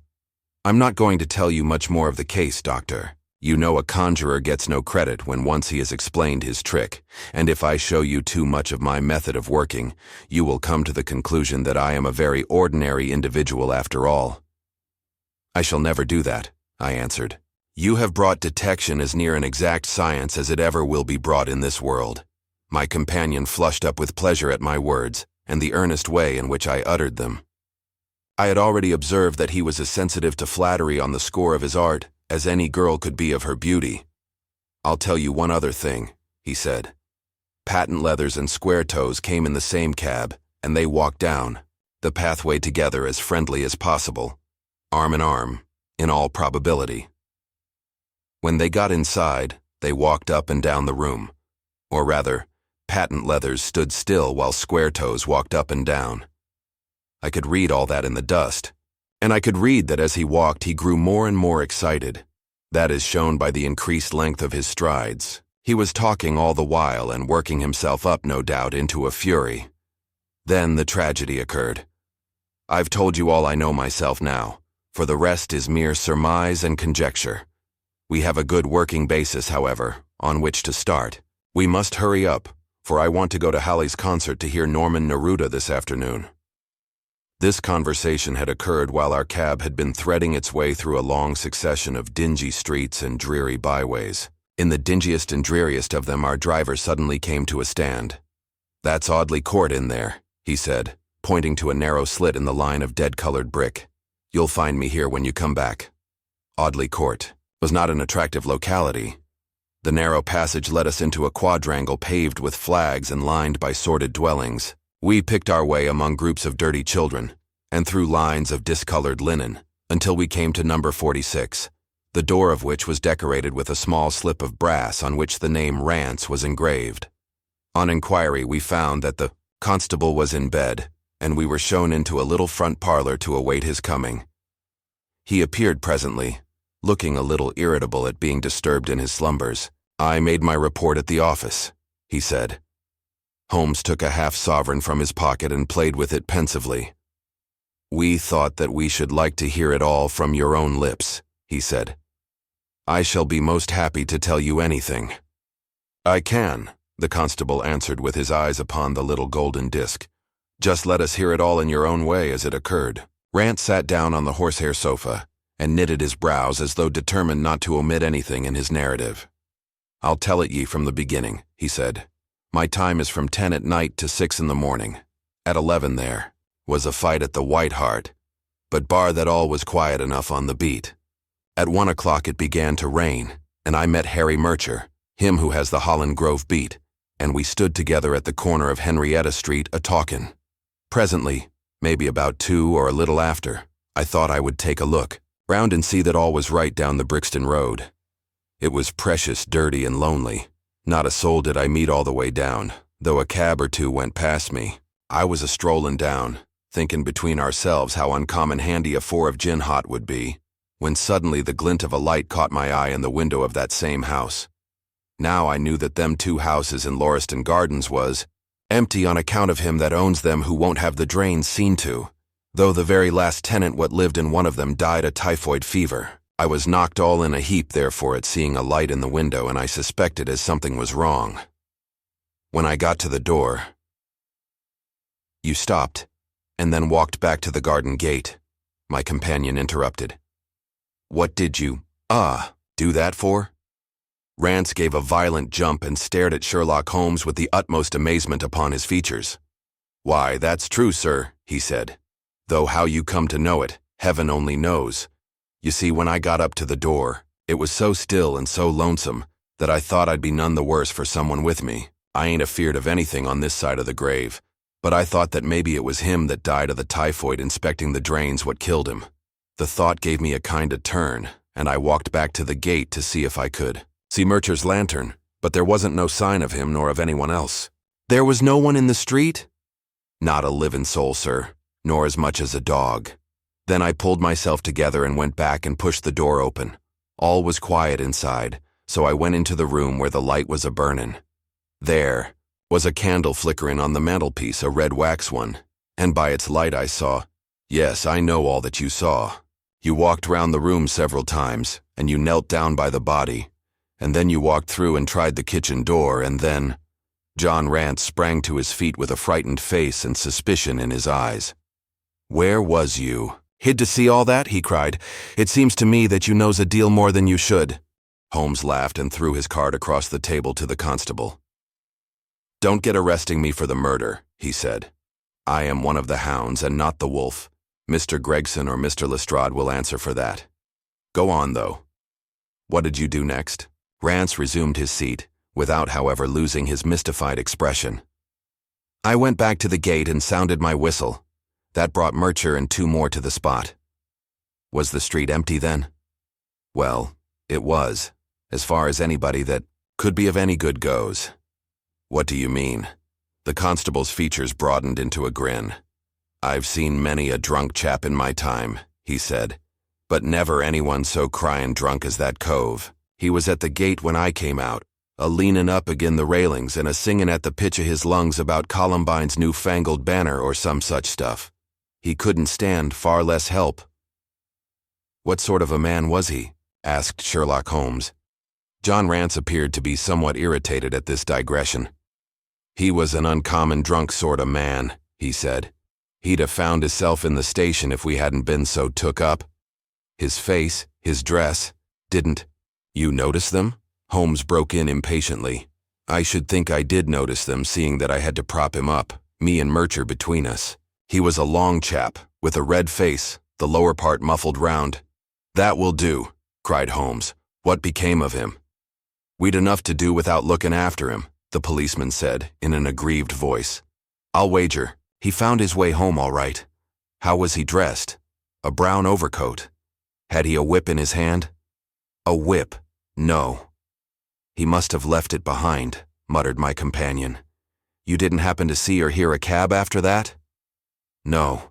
There's a half-sovereign for you, my companion said, standing up and taking his hat. I am afraid, Rance, that you will never rise in the force. That head of yours should be for use as well as ornament. You might have gained your sergeant's stripes last night. The man whom you held in your hands is the man who holds the clue of this mystery and whom we are seeking. There is no use of arguing about it now. I tell you that it is so. Come along, Doctor. We started off for the cab together, leaving our informant incredulous but obviously uncomfortable. The blundering fool, Holmes said bitterly as we drove back to our lodgings. Just to think of his having such an incomparable bit of good luck and not taking advantage of it. I am rather in the dark still. It is true that the description of this man tallies with your idea of the second party in this mystery, but why should he come back to the house after leaving it? That is not the way of criminals. The ring, man. The ring. That was what he came back for. If we have no other way of catching him, we can always bait our line with the ring. I shall have him, Doctor. I'll lay you 2 to 1 that I have him. I must thank you for it all. I might not have gone but for you, and so have missed the finest study I ever came across. A study in Scarlet, eh? Why shouldn't we use a little art jargon? There's the scarlet thread of murder running through the colorless skein of life, and our duty is to unravel it, and isolate it, and expose every inch of it. And now for lunch, and then for Norman Neruda. Her attack and her bowing are splendid. What's that little thing of Chopin's she plays so magnificently? Tra-la-la, lira-lira, lay. Leaning back in the cab, this amateur bloodhound caroled away, like a lark while I meditated upon the many-sidedness of the human mind. Chapter 5. Our advertisement brings a visitor. Our morning's exertions had been too much for my weak health, and I was tired out in the afternoon. After Holmes's departure for the concert, I lay down upon the sofa and endeavored to get a couple of hours' sleep. It was a useless attempt. My mind had been too much excited by all that had occurred, and the strangest fancies and surmises crowded into it. Every time that I closed my eyes, I saw before me the distorted baboon-like countenance of the murdered man. So sinister was the impression which that face had produced upon me that I found it difficult to feel anything but gratitude for him who had removed its owner from the world.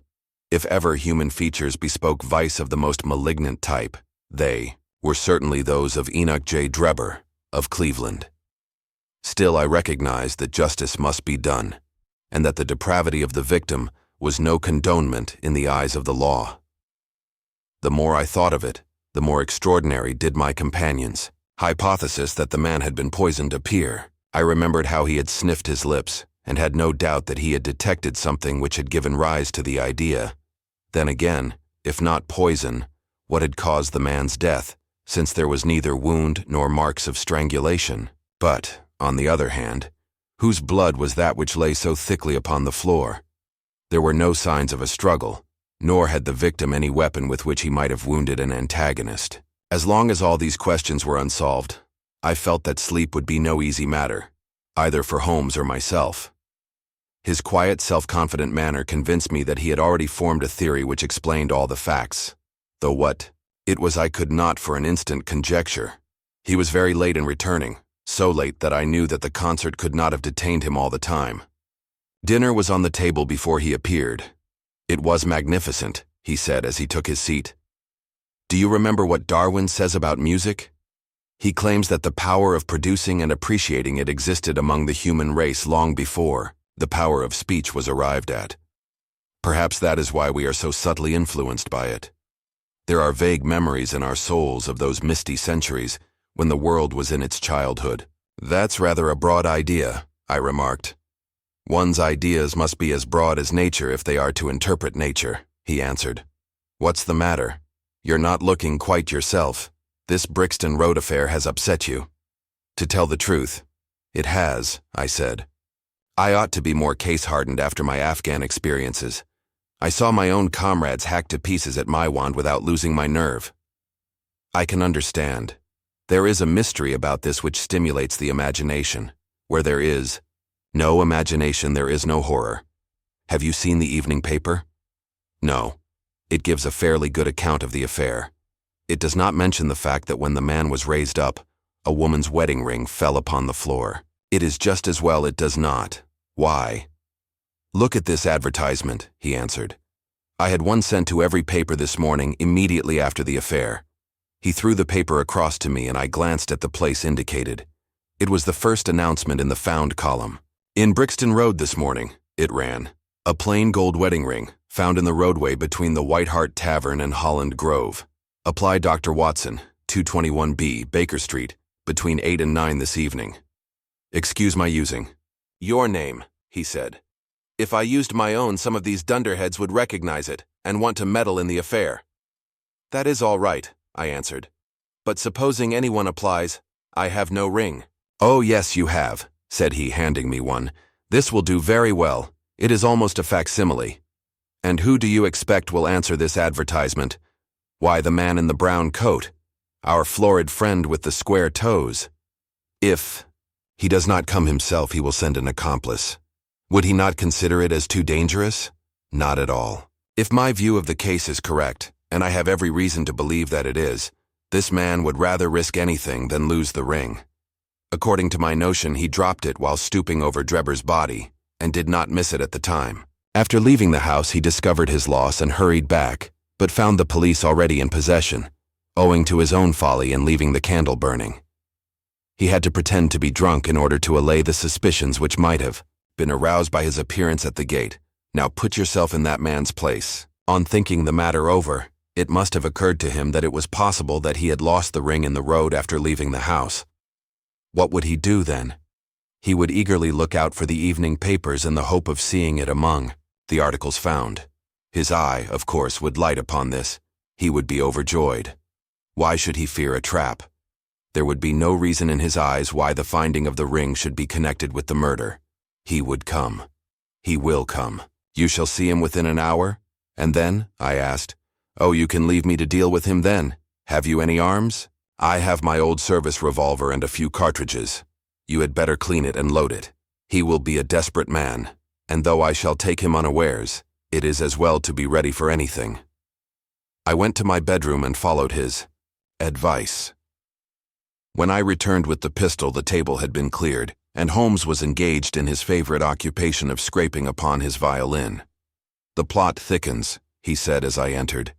I have just had an answer to my American telegram. My view of the case is the correct one. And that is? I asked eagerly. My fiddle would be the better for new strings, he remarked. Put your pistol in your pocket. When the fellow... Come speak to him in an ordinary way. Leave the rest to me. Don't frighten him by looking at him too hard. It is 8 o'clock now, I said, glancing at my watch. Yes. He will probably be here in a few minutes. Open the door slightly. That will do. Now, put the key on the inside. Thank you. This is a queer old book I picked up at a stall yesterday. De Jure inter gentes, published in Latin at Liège in the Lowlands in 1642. Charles's head was still firm on his shoulders when this little brown-backed volume was struck off. Who is the printer? Philippe de Croix, whoever he may have been. On the flyleaf, in very faded ink, is written, Ex libris Gulielmi White. I wonder who William White was. Some pragmatical 17th-century lawyer, I suppose. His writing has a legal twist about it. Here comes our man, I think. As he spoke, there was a sharp ring at the bell. Sherlock Holmes rose softly and moved his chair in the direction of the door. We heard the servant pass along the hall, and the sharp click of the latch as she opened it. Does Dr. Watson live here? Asked a clear but rather harsh voice. We could not hear the servant's reply, but the door closed, and someone began to ascend the stairs. The footfall was an uncertain and shuffling one. A look of surprise passed over the face of my companion as he listened to it. It came slowly along the passage, and there was a feeble tap at the door. Come in, I cried. At my summons, instead of the man of violence whom we expected, a very old and wrinkled woman hobbled into the apartment. She appeared to be dazzled by the sudden blaze of light, and after dropping a curtsy, She stood blinking at us with her bleared eyes and fumbling in her pocket with nervous, shaky fingers. I glanced at my companion, and his face had assumed such a disconsolate expression that it was all I could do to keep my countenance. The old crone drew out an evening paper and pointed at our advertisement. "It's this as has brought me, good gentlemen," she said, dropping another curtsy. "A gold wedding ring in the Brixton Road. It belongs to my girl Sally, as was married only this time 12-month, which her husband is steward aboard a Union boat, and what he'd say if he come home and found her without her ring is more than I can think, he being short enough at the best of times, but more especially when he has the drink. If it please you, she went to the circus last night along with—" "Is that her ring?" I asked. "The Lord be thanked," cried the old woman. "Sally will be a glad woman this night. That's the ring." "And what may your address be?" I inquired, taking up a pencil. "In Duncan Street, Houndsditch. A weary way from here. The Brixton Road does not lie between any circus and Houndsditch," said Sherlock Holmes sharply. The old woman faced round and looked keenly at him from her little red-rimmed eyes. "The gentleman asked me for my address," she said. "Sally lives in lodgings at 3, Mayfield Place, Peckham." "And your name is—" "My name is Sawyer. Hers is Dennis, which Tom Dennis married her, and a smart, clean lad, too, as long as he's at sea and no steward in the company more thought of. But when on shore, what with the women and what with liquor shops—" "Here is your ring, Mrs. Sawyer," I interrupted, in obedience to a sign from my companion. "It clearly belongs to your daughter, and I am glad to be able to restore it to the rightful owner." With many mumbled blessings and protestations of gratitude, the old crone packed it away in her pocket and shuffled off down the stairs. Sherlock Holmes sprang to his feet the moment that she was gone and rushed into his room. He returned in, a few seconds enveloped in an ulster and a cravat. "I'll follow her," he said hurriedly. "She must be an accomplice and will lead me to him. Wait up for me." The hall door had hardly slammed behind our visitor before Holmes had descended the stair. Looking through the window, I could see her walking feebly along the other side, while her pursuer dogged her some little distance behind. Either his whole theory is incorrect, I thought to myself, or else he will be led now to the heart of the mystery. There was no need for him to ask me to wait up for him, for I felt that sleep was impossible until I heard the result of his adventure. It was close upon 9 when he set out. I had no idea how long he might be, but I sat stolidly puffing at my pipe and skipping over the pages of Henri Murger's Vie de Bohème. 10 o'clock passed, and I heard the footsteps of the maid as they pattered off to bed. 11, and the more stately tread of the landlady passed my door, bound for the same destination. It was close upon 12 before I heard the sharp sound of his latchkey. The instant he entered, I saw by his face that he had not been successful.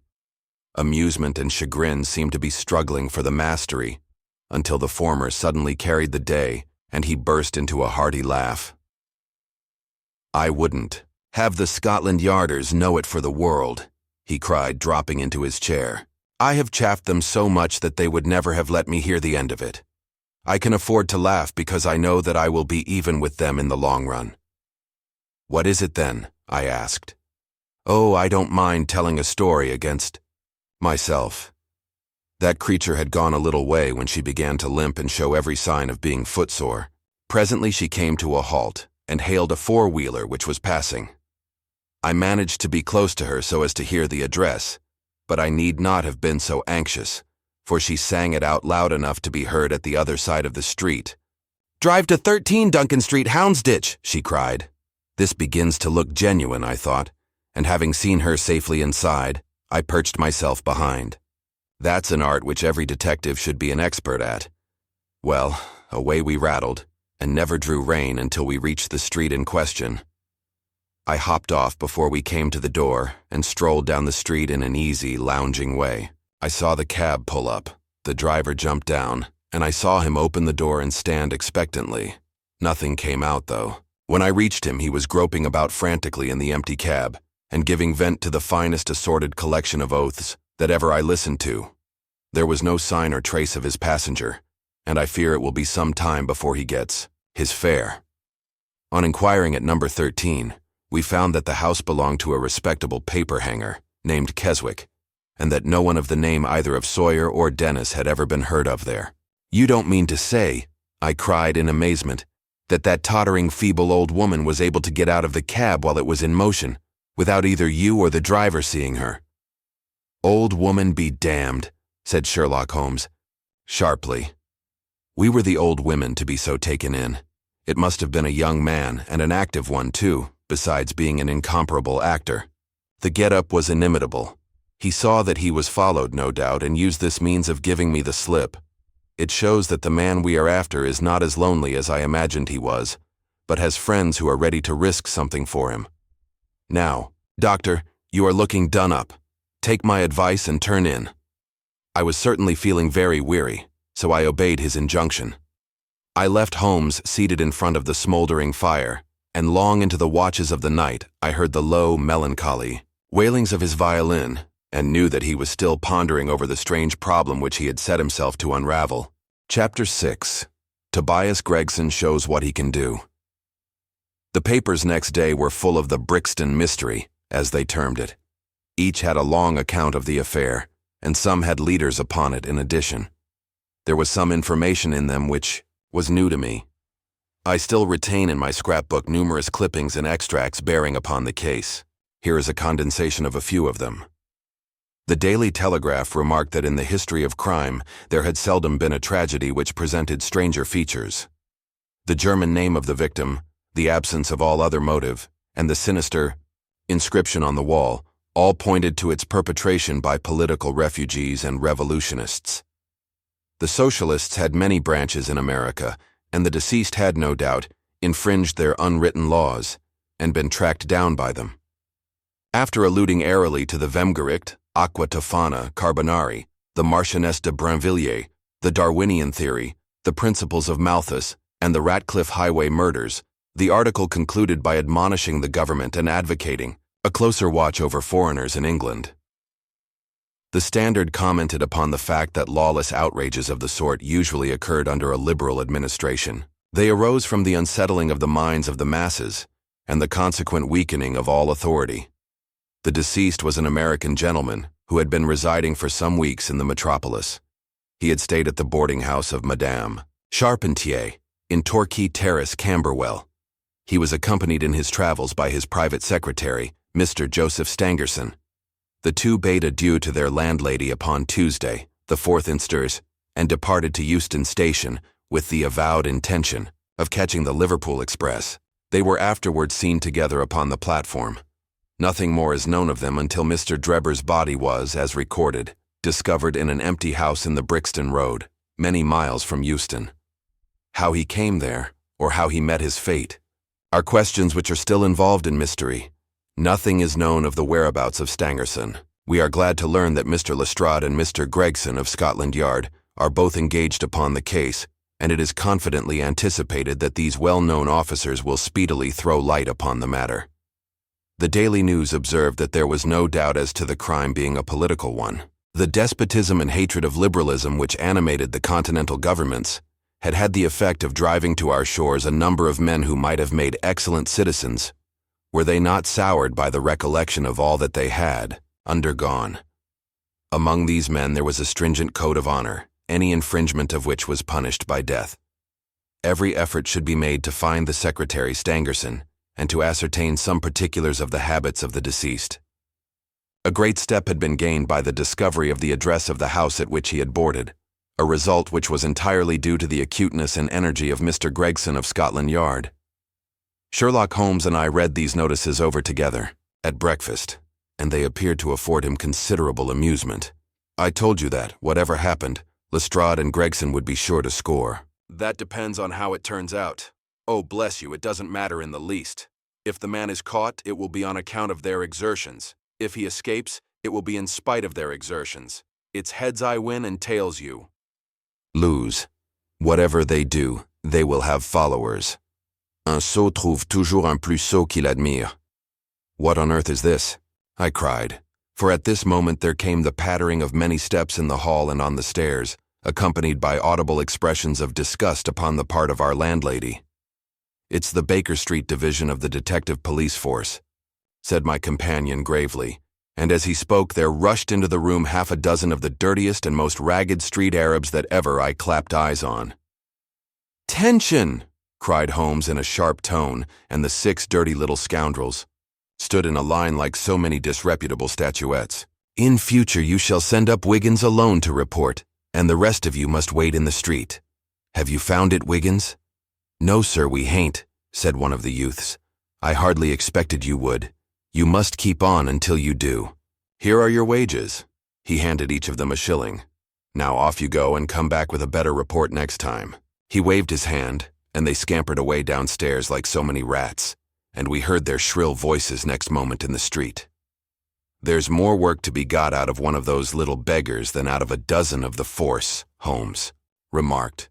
"The mere sight of an official-looking person seals men's lips. These youngsters, however, go everywhere and hear everything. They are as sharp as needles, too. All they want is organization." "Is it on this Brixton case that you are employing them?" I asked. "Yes, there is a point which I wish to ascertain. It is merely a matter of time." "Hello! We are going to hear some news now with a vengeance. Here is Gregson coming down the road with beatitude written upon every feature of his face. Bound for us, I know. Yes, he is stopping. There he is." There was a violent peal at the bell, and in a few seconds the fair-haired detective came up the stairs, 3 steps at a time, and burst into our sitting room. "My dear fellow," he cried, wringing Holmes's unresponsive hand, "congratulate me. I have made the whole thing as clear as day." A shade of anxiety seemed to me to cross my companion's expressive face. "Do you mean that you are on the right track?" he asked. "The right track? Why, sir, we have the man under lock and key." "And his name is?" "Arthur Charpentier, sub-lieutenant in Her Majesty's Navy," cried Gregson pompously, rubbing his fat hands and inflating his chest. Sherlock Holmes gave a sigh of relief and relaxed into a smile. "Take a seat and try one of these cigars," he said. "We are anxious to know how you managed it. Will you have some whiskey and water?" "I don't mind if I do," the detective answered. "The tremendous exertions which I have gone through during the last day or 2 have worn me out. Not so much bodily exertion, you understand, as the strain upon the mind. You will appreciate that, Mr. Sherlock Holmes, for we are both brain workers." "You do me too much honor," said Holmes gravely. "Let us hear how you arrived at this most gratifying result." The detective seated himself in the armchair and puffed complacently at his cigar. Then suddenly he slapped his thigh in a paroxysm of amusement.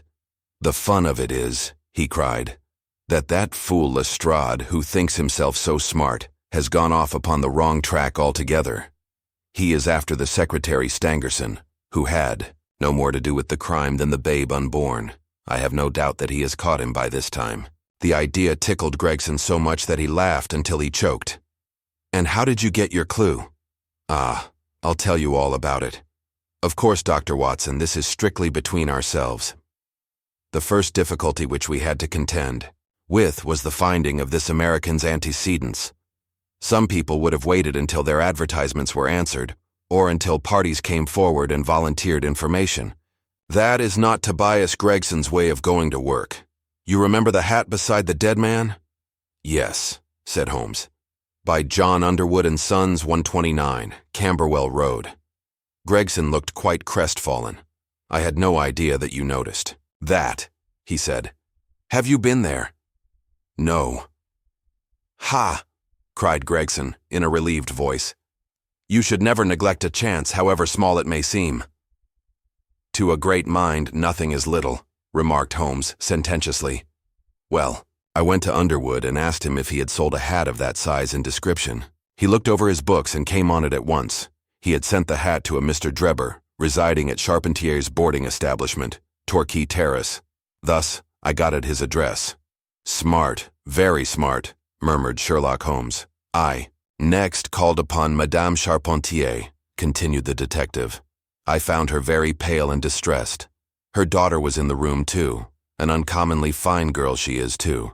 She was looking red about the eyes and her lips trembled as I spoke to her. That didn't escape my notice. I began to smell a rat. You know the feeling, Mr. Sherlock Holmes, when you come upon the right scent, a kind of thrill in your nerves.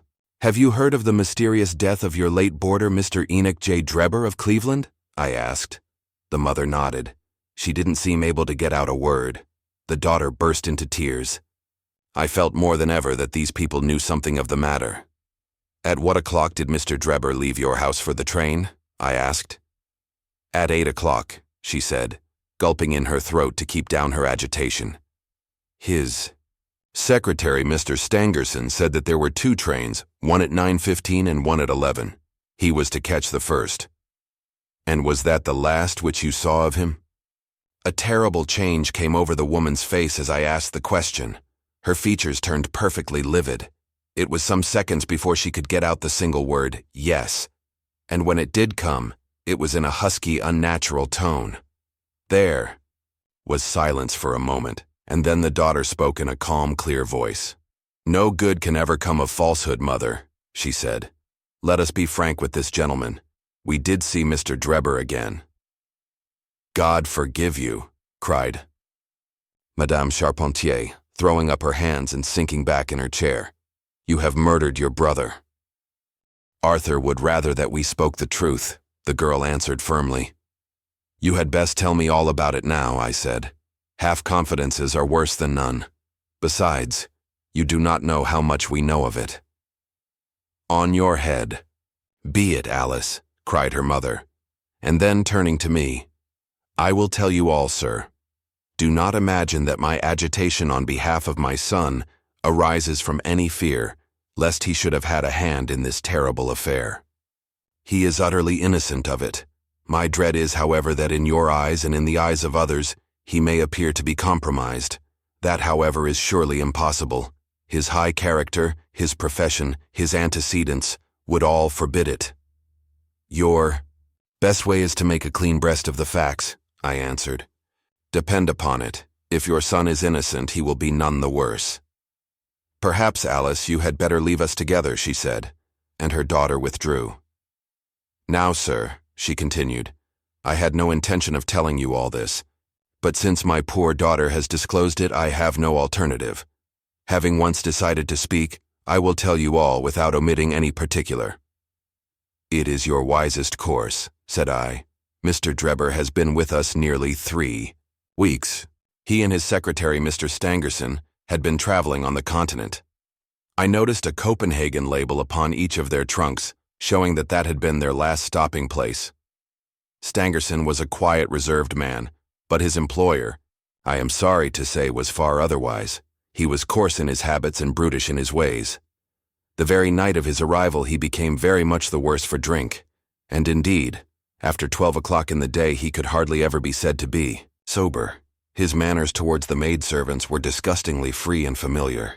Worst of all, he speedily assumed the same attitude towards my daughter, Alice, and spoke to her more than once in a way which, fortunately, she is too innocent to understand. On one occasion he actually seized her in his arms and embraced her, an outrage which caused his own secretary to reproach him for his unmanly conduct. "But why did you stand all this?" I asked. "I suppose that you can get rid of your boarders when you wish." Mrs. Charpentier blushed at my pertinent question. "Would to God that I had given him notice on the very day that he came," she said. "But it was a sore temptation. They were paying £1 a day each, £14 a week, and this is the slack season. I am a widow, and my boy in the Navy has cost me much. I grudged to lose the money. I acted for the best. This last was too much, however, and I gave him notice to leave on account of it. That was the reason of his going." "Well?"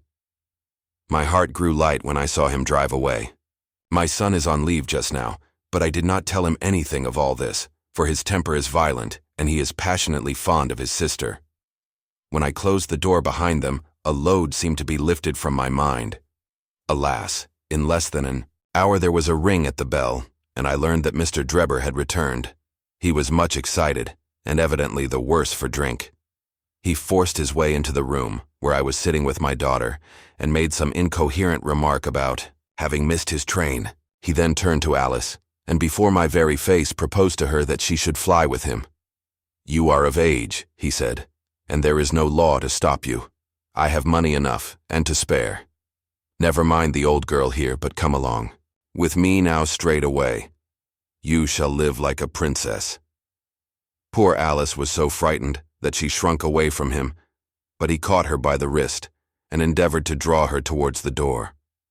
I screamed, and at that moment my son Arthur came into the room. What happened then I do not know. I heard oaths and the confused sounds of a scuffle. I was too terrified to raise my head. When I did look up, I saw Arthur standing in the doorway, laughing, with a stick in his hand. "I don't think that fine fellow will trouble us again," he said. "I will just go after him and see what he does with himself." With those words, he took his hat and started off down the street. The next morning we heard of Mr. Drebber's mysterious death. This statement came from Mrs. Charpentier's lips with many gasps and pauses. At times she spoke so low that I could hardly catch the words. I made shorthand notes of all that she said, however, so that there should be no possibility of a mistake. "It's quite exciting," said Sherlock Holmes with a yawn. "What happened next?" When Mrs. Charpentier paused, the detective continued. "I saw that the whole case hung upon one point.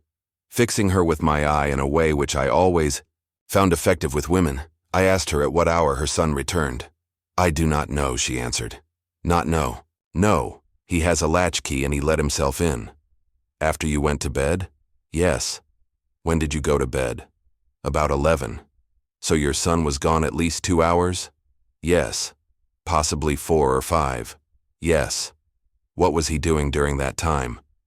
'I do not know,' she answered, turning white to her very lips. Of course, after that, there was nothing more to be done. I found out where Lieutenant Charpentier was, took 2 officers with me, and arrested him. When I touched him on the shoulder and warned him to come quietly with us, he answered us as bold as brass. 'I suppose you are arresting me for being concerned in the death of that scoundrel Drebber,' he said. We had said nothing to him about it, so that his alluding to it had a most suspicious aspect. 'Very,' said Holmes. He still carried the heavy stick which the mother described him as having with him when he followed Drebber. It was a stout oak cudgel. 'What is your theory, then?' 'Well, my theory is that he followed Drebber as far as the Brixton Road. When there, a fresh altercation arose between them, in the course of which Drebber received a blow from the stick, in the eye, pit of the stomach perhaps, which killed him without leaving any mark. The night was so wet that no one was about, so Charpentier dragged the body of his victim into the empty house. As to the candle, and the blood, and the writing on the wall, and the ring, they may all be so many tricks to throw the police on to the wrong scent.' 'Well done,' said Holmes in an encouraging voice. 'Really, Gregson, you are getting along. We shall make something of you yet.' 'I flatter myself that I have managed it rather neatly,' the detective answered proudly. The young man volunteered a statement, in which he said that after following Drebber some time, the latter perceived him, and took a cab in order to get away from him. On his way home he met an old shipmate, and took a long walk with him. On being asked where this old shipmate lived, he was unable to give any satisfactory reply. I think the whole case fits together uncommonly well. What amuses me is to think of Lestrade, who had started off upon the wrong scent.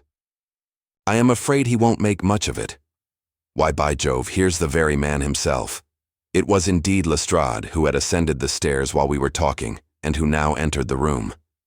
The assurance and jauntiness which generally marked his demeanor and dress were, however, wanting. His face was disturbed and troubled, while his clothes were disarranged and untidy. He had evidently come with the intention of consulting with Sherlock Holmes, for on perceiving his colleague he appeared to be embarrassed and put out.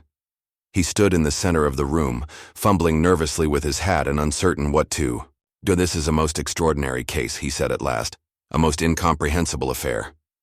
"Ah, you find it so, Mr. Lestrade," cried Gregson triumphantly. "I thought you would come to that conclusion. Have you managed to find the secretary, Mr. Joseph Stangerson?"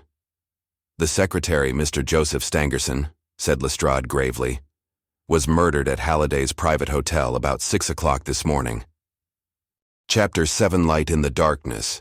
The intelligence with which Lestrade greeted us was so momentous and so unexpected that we were all 3 fairly dumbfoundered. Gregson sprang out of his chair and upset the remainder of his whiskey and water. I stared in silence at Sherlock Holmes, whose lips were compressed and his brows drawn down over his eyes. "Stangerson, too," he muttered. The plot thickens. It was quite thick enough before, grumbled Lestrade, taking a chair. I seem to have dropped into a sort of council of war. Are you sure of this piece of intelligence? Stammered Gregson. I have just come from his room, said Lestrade. I was the first to discover what had occurred. We have been hearing Gregson's view of the matter, Holmes observed. Would you mind letting us know what you have seen and done? I have no objection, Lestrade answered, seating himself. I freely confess that I was of the opinion that Stangerson was concerned in the death of Drebber. This fresh development has shown me that I was completely mistaken.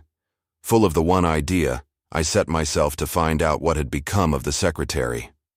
They had been seen together at Euston Station about 8:30 on the evening of the 3rd. At 2 in the morning, Drebber had been found in the Brixton Road. The question which confronted me was to find out how Stangerson had been employed between 8:30 and the time of the crime, and what had become of him afterwards. I telegraphed to Liverpool giving a description of the man and warning them to keep a watch upon the American boats. I then set to work calling upon all the hotels and lodging houses in the vicinity of Euston. You see, I argued that if Drebber and his companion had become separated, the natural course for the latter would be to put up somewhere in the vicinity for the night, and then to hang about the station again next morning. They would be likely to agree on some meeting place beforehand, remarked Holmes. So it proved. I spent the whole of yesterday evening in making inquiries entirely without avail. This morning I began very early, and at 8 o'clock, I reached Halliday's private hotel in Little George Street. On my inquiry as to whether a Mr. Stangerson was living there, they at once answered me in the affirmative. No doubt you are the gentleman whom he was expecting, they said. He has been waiting for a gentleman for 2 days. Where is he now? I asked. He is upstairs in bed. He wished to be called at 9. I will go up and see him at once, I said. It seemed to me that my sudden appearance might shake his nerves and lead him to say something unguarded. The Boots volunteered to show me the room. It was on the 2nd floor, and there was a small corridor leading up to it. The Boots pointed out the door to me, and was about to go downstairs again when I saw something that made me feel sickish, in spite of my 20 years' experience. From under the door there curled a little red ribbon of blood, which had meandered across the passage, and formed a little pool along the skirting at the other side. I gave a cry, which brought the Boots back. He nearly fainted when he saw it. The door was locked on the inside, but we put our shoulders to it and knocked it in. The window of the room was open, and beside the window, all huddled up, lay the body of a man in his nightdress. He was quite dead, and had been for some time, for his limbs were rigid and cold. When we turned him over, the Boots recognized him at once as being the same gentleman who had engaged the room under the name of Joseph Stangerson. The cause of death was a deep stab in the left side, which must have penetrated the heart. And now comes the strangest part of the affair. What do you suppose was above the murdered man? I felt a creeping of the flesh and a presentiment of coming horror, even before Sherlock Holmes answered. The word, rake, written in letters of blood, he said. That was it, said Lestrade, in an awestruck voice, and we were all silent, for a while. There was something so methodical and so incomprehensible about the deeds of this unknown assassin, that it imparted a fresh ghastliness to his crimes. My nerves, which were steady enough on the field of battle, tingled as I thought of it. The man was seen, continued Lestrade. A milk boy passing on his way to the dairy happened to walk down the lane which leads from the mews at the back of the hotel. He noticed that a ladder, which usually lay there, was raised against one of the windows of the 2nd floor, which was wide open. After passing, he looked back and saw a man descend the ladder. He came down so quietly and openly that the boy imagined him to be some carpenter or joiner at work in the hotel. He took no particular notice of him, beyond thinking in his own mind that it was early for him to be at work. He has an impression that the man was tall, had a reddish face, and was dressed in a long brownish coat. He must have stayed in the room some little time after the murder, for we found blood-stained water in the basin, where he had washed his hands, and marks on the sheets where he had deliberately wiped his knife. I glanced at Holmes on hearing the description of the murderer, which tallied so exactly with his own. There was, however, no trace of exultation or satisfaction upon his face. Did you find nothing in the room which could furnish a clue to the murderer? he asked. Nothing. Stangerson had Drebber's purse in his pocket, but it seems that this was usual as he did all the paying. There was 80-odd pounds in it, but nothing had been taken. Whatever the motives of these extraordinary crimes, robbery is certainly not one of them. There were no papers or memoranda in the murdered man's pocket, except a single telegram, dated from Cleveland about a month ago, and containing the words, J.H. is in Europe. There was no name appended to this message. And there was nothing else, Holmes asked. Nothing of any importance. The man's novel, with which he had read himself to sleep, was lying upon the bed, and his pipe was on a chair beside him. There was a glass of water on the table, and on the windowsill a small chip ointment box containing a couple of pills. Sherlock Holmes sprang from his chair with an exclamation of delight. "The last link!" he cried exultantly. "My case is complete." The two detectives stared at him in amazement. "I have now in my hands," my companion said confidently, "all the threads which have formed such a tangle. There are, of course, details to be filled in, but I am as certain of all the main facts from the time that Drebber parted from Stangerson at the station, up to the discovery of the body of the latter, as if I had seen them with my own eyes. I will give you a proof of my knowledge. Could you lay your hand upon those pills?" "I have them," said Lestrade, producing a small white box. "I took them and the purse and the telegram, intending to have them put in a place of safety, at the police station. It was the merest chance my taking these pills, for I am bound to say that I do not attach any importance to them." "Give them here," said Holmes. "Now, doctor," turning to me, "are those ordinary pills?" They certainly were not. They were of a pearly gray color, small, round, and almost transparent against the light. From their lightness and transparency, I should imagine that they are soluble in water, I remarked. "Precisely so," answered Holmes. "Now would you mind going down and fetching that poor little devil of a terrier which has been bad so long, and which the landlady wanted you to put out of its pain yesterday?" I went downstairs and carried the dog upstairs in my arms. Its labored breathing and glazing eyes showed that it was not far from its end. Indeed, its snow-white muzzle proclaimed that it had already exceeded the usual term of canine existence. I placed it upon a cushion on the rug. "I will now cut one of these pills in two," said Holmes, and drawing his penknife, he suited the action to the word. "One half we return into the box for future purposes. The other half I will place in this wineglass, in which is a teaspoonful of water.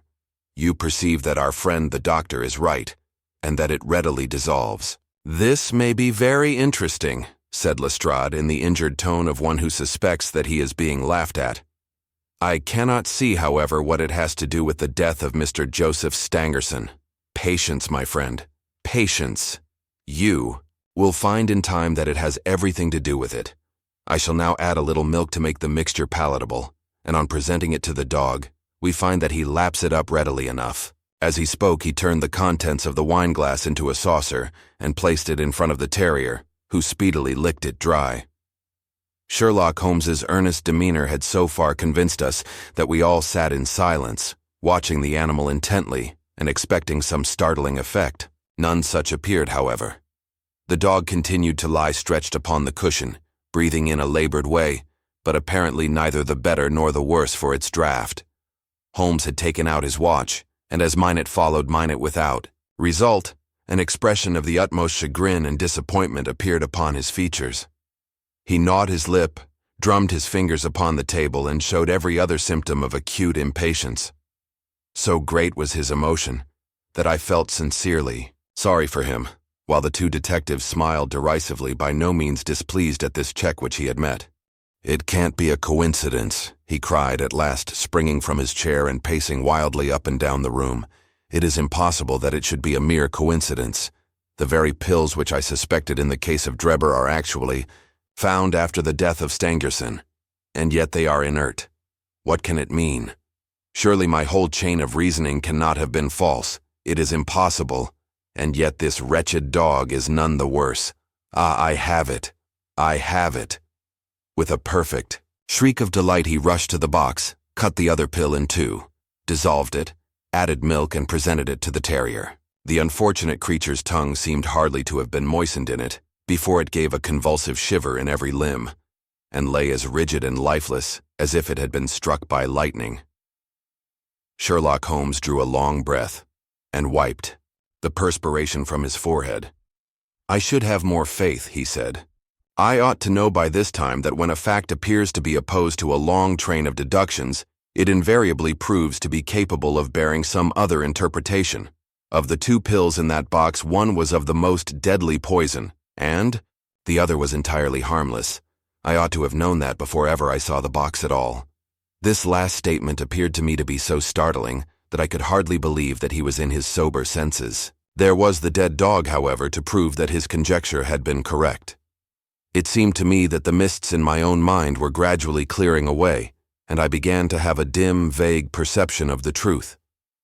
"All this seems strange to you," continued Holmes, "because you failed at the beginning of the inquiry to grasp the importance of the single real clue which was presented to you. I had the good fortune to seize upon that, and everything which has occurred since then has served to confirm my original supposition, and indeed was the logical sequence of it. Hence things which have perplexed you and made the case more obscure have served to enlighten me and to strengthen my conclusions. It is a mistake to confound strangeness with mystery.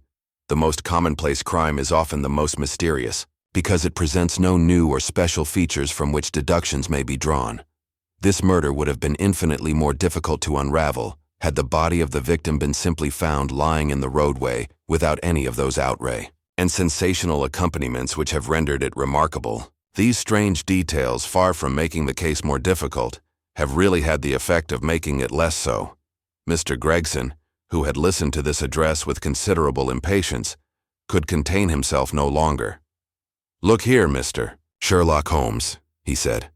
"We are all ready to acknowledge that you are a smart man, and that you have your own methods of working. We want something more than mere theory and preaching now, though. It is a case of taking the man. I have made my case out, and it seems I was wrong. Young Charpentier could not have been engaged in this second affair.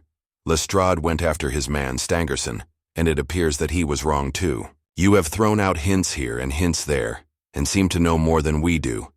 But the time has come when we feel that we have a right to ask you straight how much you do know of the business. Can you name the man who did it?" "I cannot help feeling that Gregson is right, sir," remarked Lestrade. "We have both tried, and we have both failed. You have remarked more than once since I have been in the room that you had all the evidence which you require. Surely you will not withhold it any longer." "Any delay in arresting the assassin," I observed, "might give him time to perpetrate some fresh atrocity." Thus pressed by us all, Holmes showed signs of irresolution. He continued to walk up and down the room with his head sunk on his chest and his brows drawn down, as was his habit when lost in thought. "There will be no more murders," he said, at last, stopping abruptly and facing us. "You can put that consideration out of the question. You have asked me if I know the name of the assassin. I do. The mere knowing of his name is a small thing, however, compared with the power of laying our hands upon him. This I expect very shortly to do.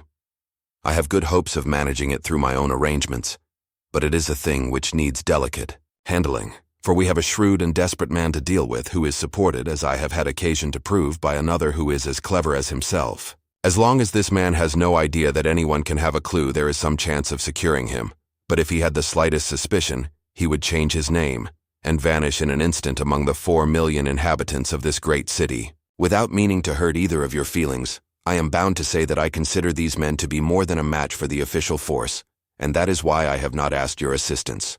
If I fail, I shall of course incur all the blame due to this omission, but that I am prepared for.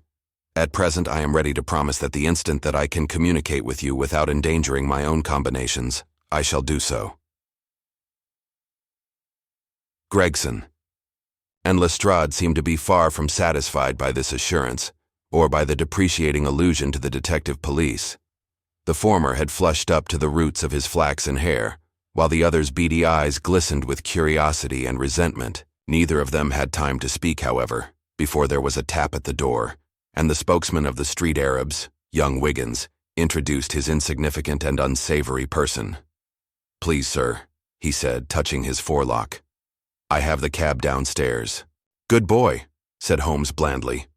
"Why don't you introduce this pattern at Scotland Yard?" he continued, taking a pair of steel handcuffs from a drawer.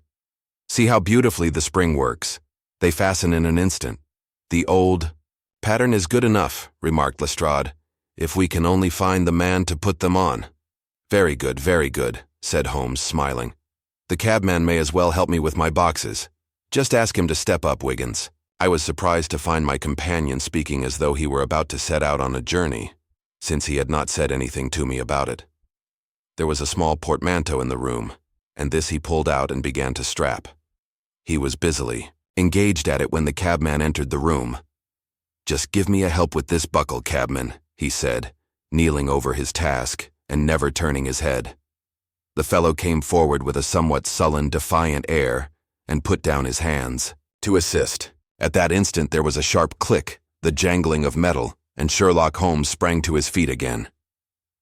"Gentlemen," he cried, with flashing eyes, "let me introduce you to Mr. Jefferson Hope, the murderer of Enoch Drebber and of Joseph Stangerson." The whole thing occurred in a moment, so quickly that I had no time to realize it. I have a vivid recollection of that instant, of Holmes's triumphant expression and the ring of his voice, of the cabman's dazed, savage face as he glared at the glittering handcuffs which had appeared as if by magic upon his wrists. For a second or two, we might have been a group of statues. Then, with an inarticulate roar of fury, the prisoner wrenched himself free from Holmes's grasp and hurled himself through the window. Woodwork and glass gave way before him, but before he got quite through, Gregson, Lestrade, and Holmes sprang upon him like so many staghounds. He was dragged back into the room, and then commenced a terrific conflict. So powerful and so fierce was he, that the four of us were shaken off again and again. He appeared to have the convulsive strength of a man in an epileptic fit. His face and hands were terribly mangled by his passage through the glass, but loss of blood had no effect in diminishing his resistance. It was not until Lestrade succeeded in getting his hand inside his neckcloth and half strangling him that we made him realize that his struggles were of no avail, and even then we felt no security until we had pinioned his feet as well as his hands. That done, we rose to our feet breathless and panting. "We have his cab," said Sherlock Holmes. "It will serve to take him to Scotland Yard. And now, gentlemen," he continued with a pleasant smile, "we have reached the end of our little mystery. You are very welcome to put any questions that you like to me now, and there is no danger that I will refuse to answer them."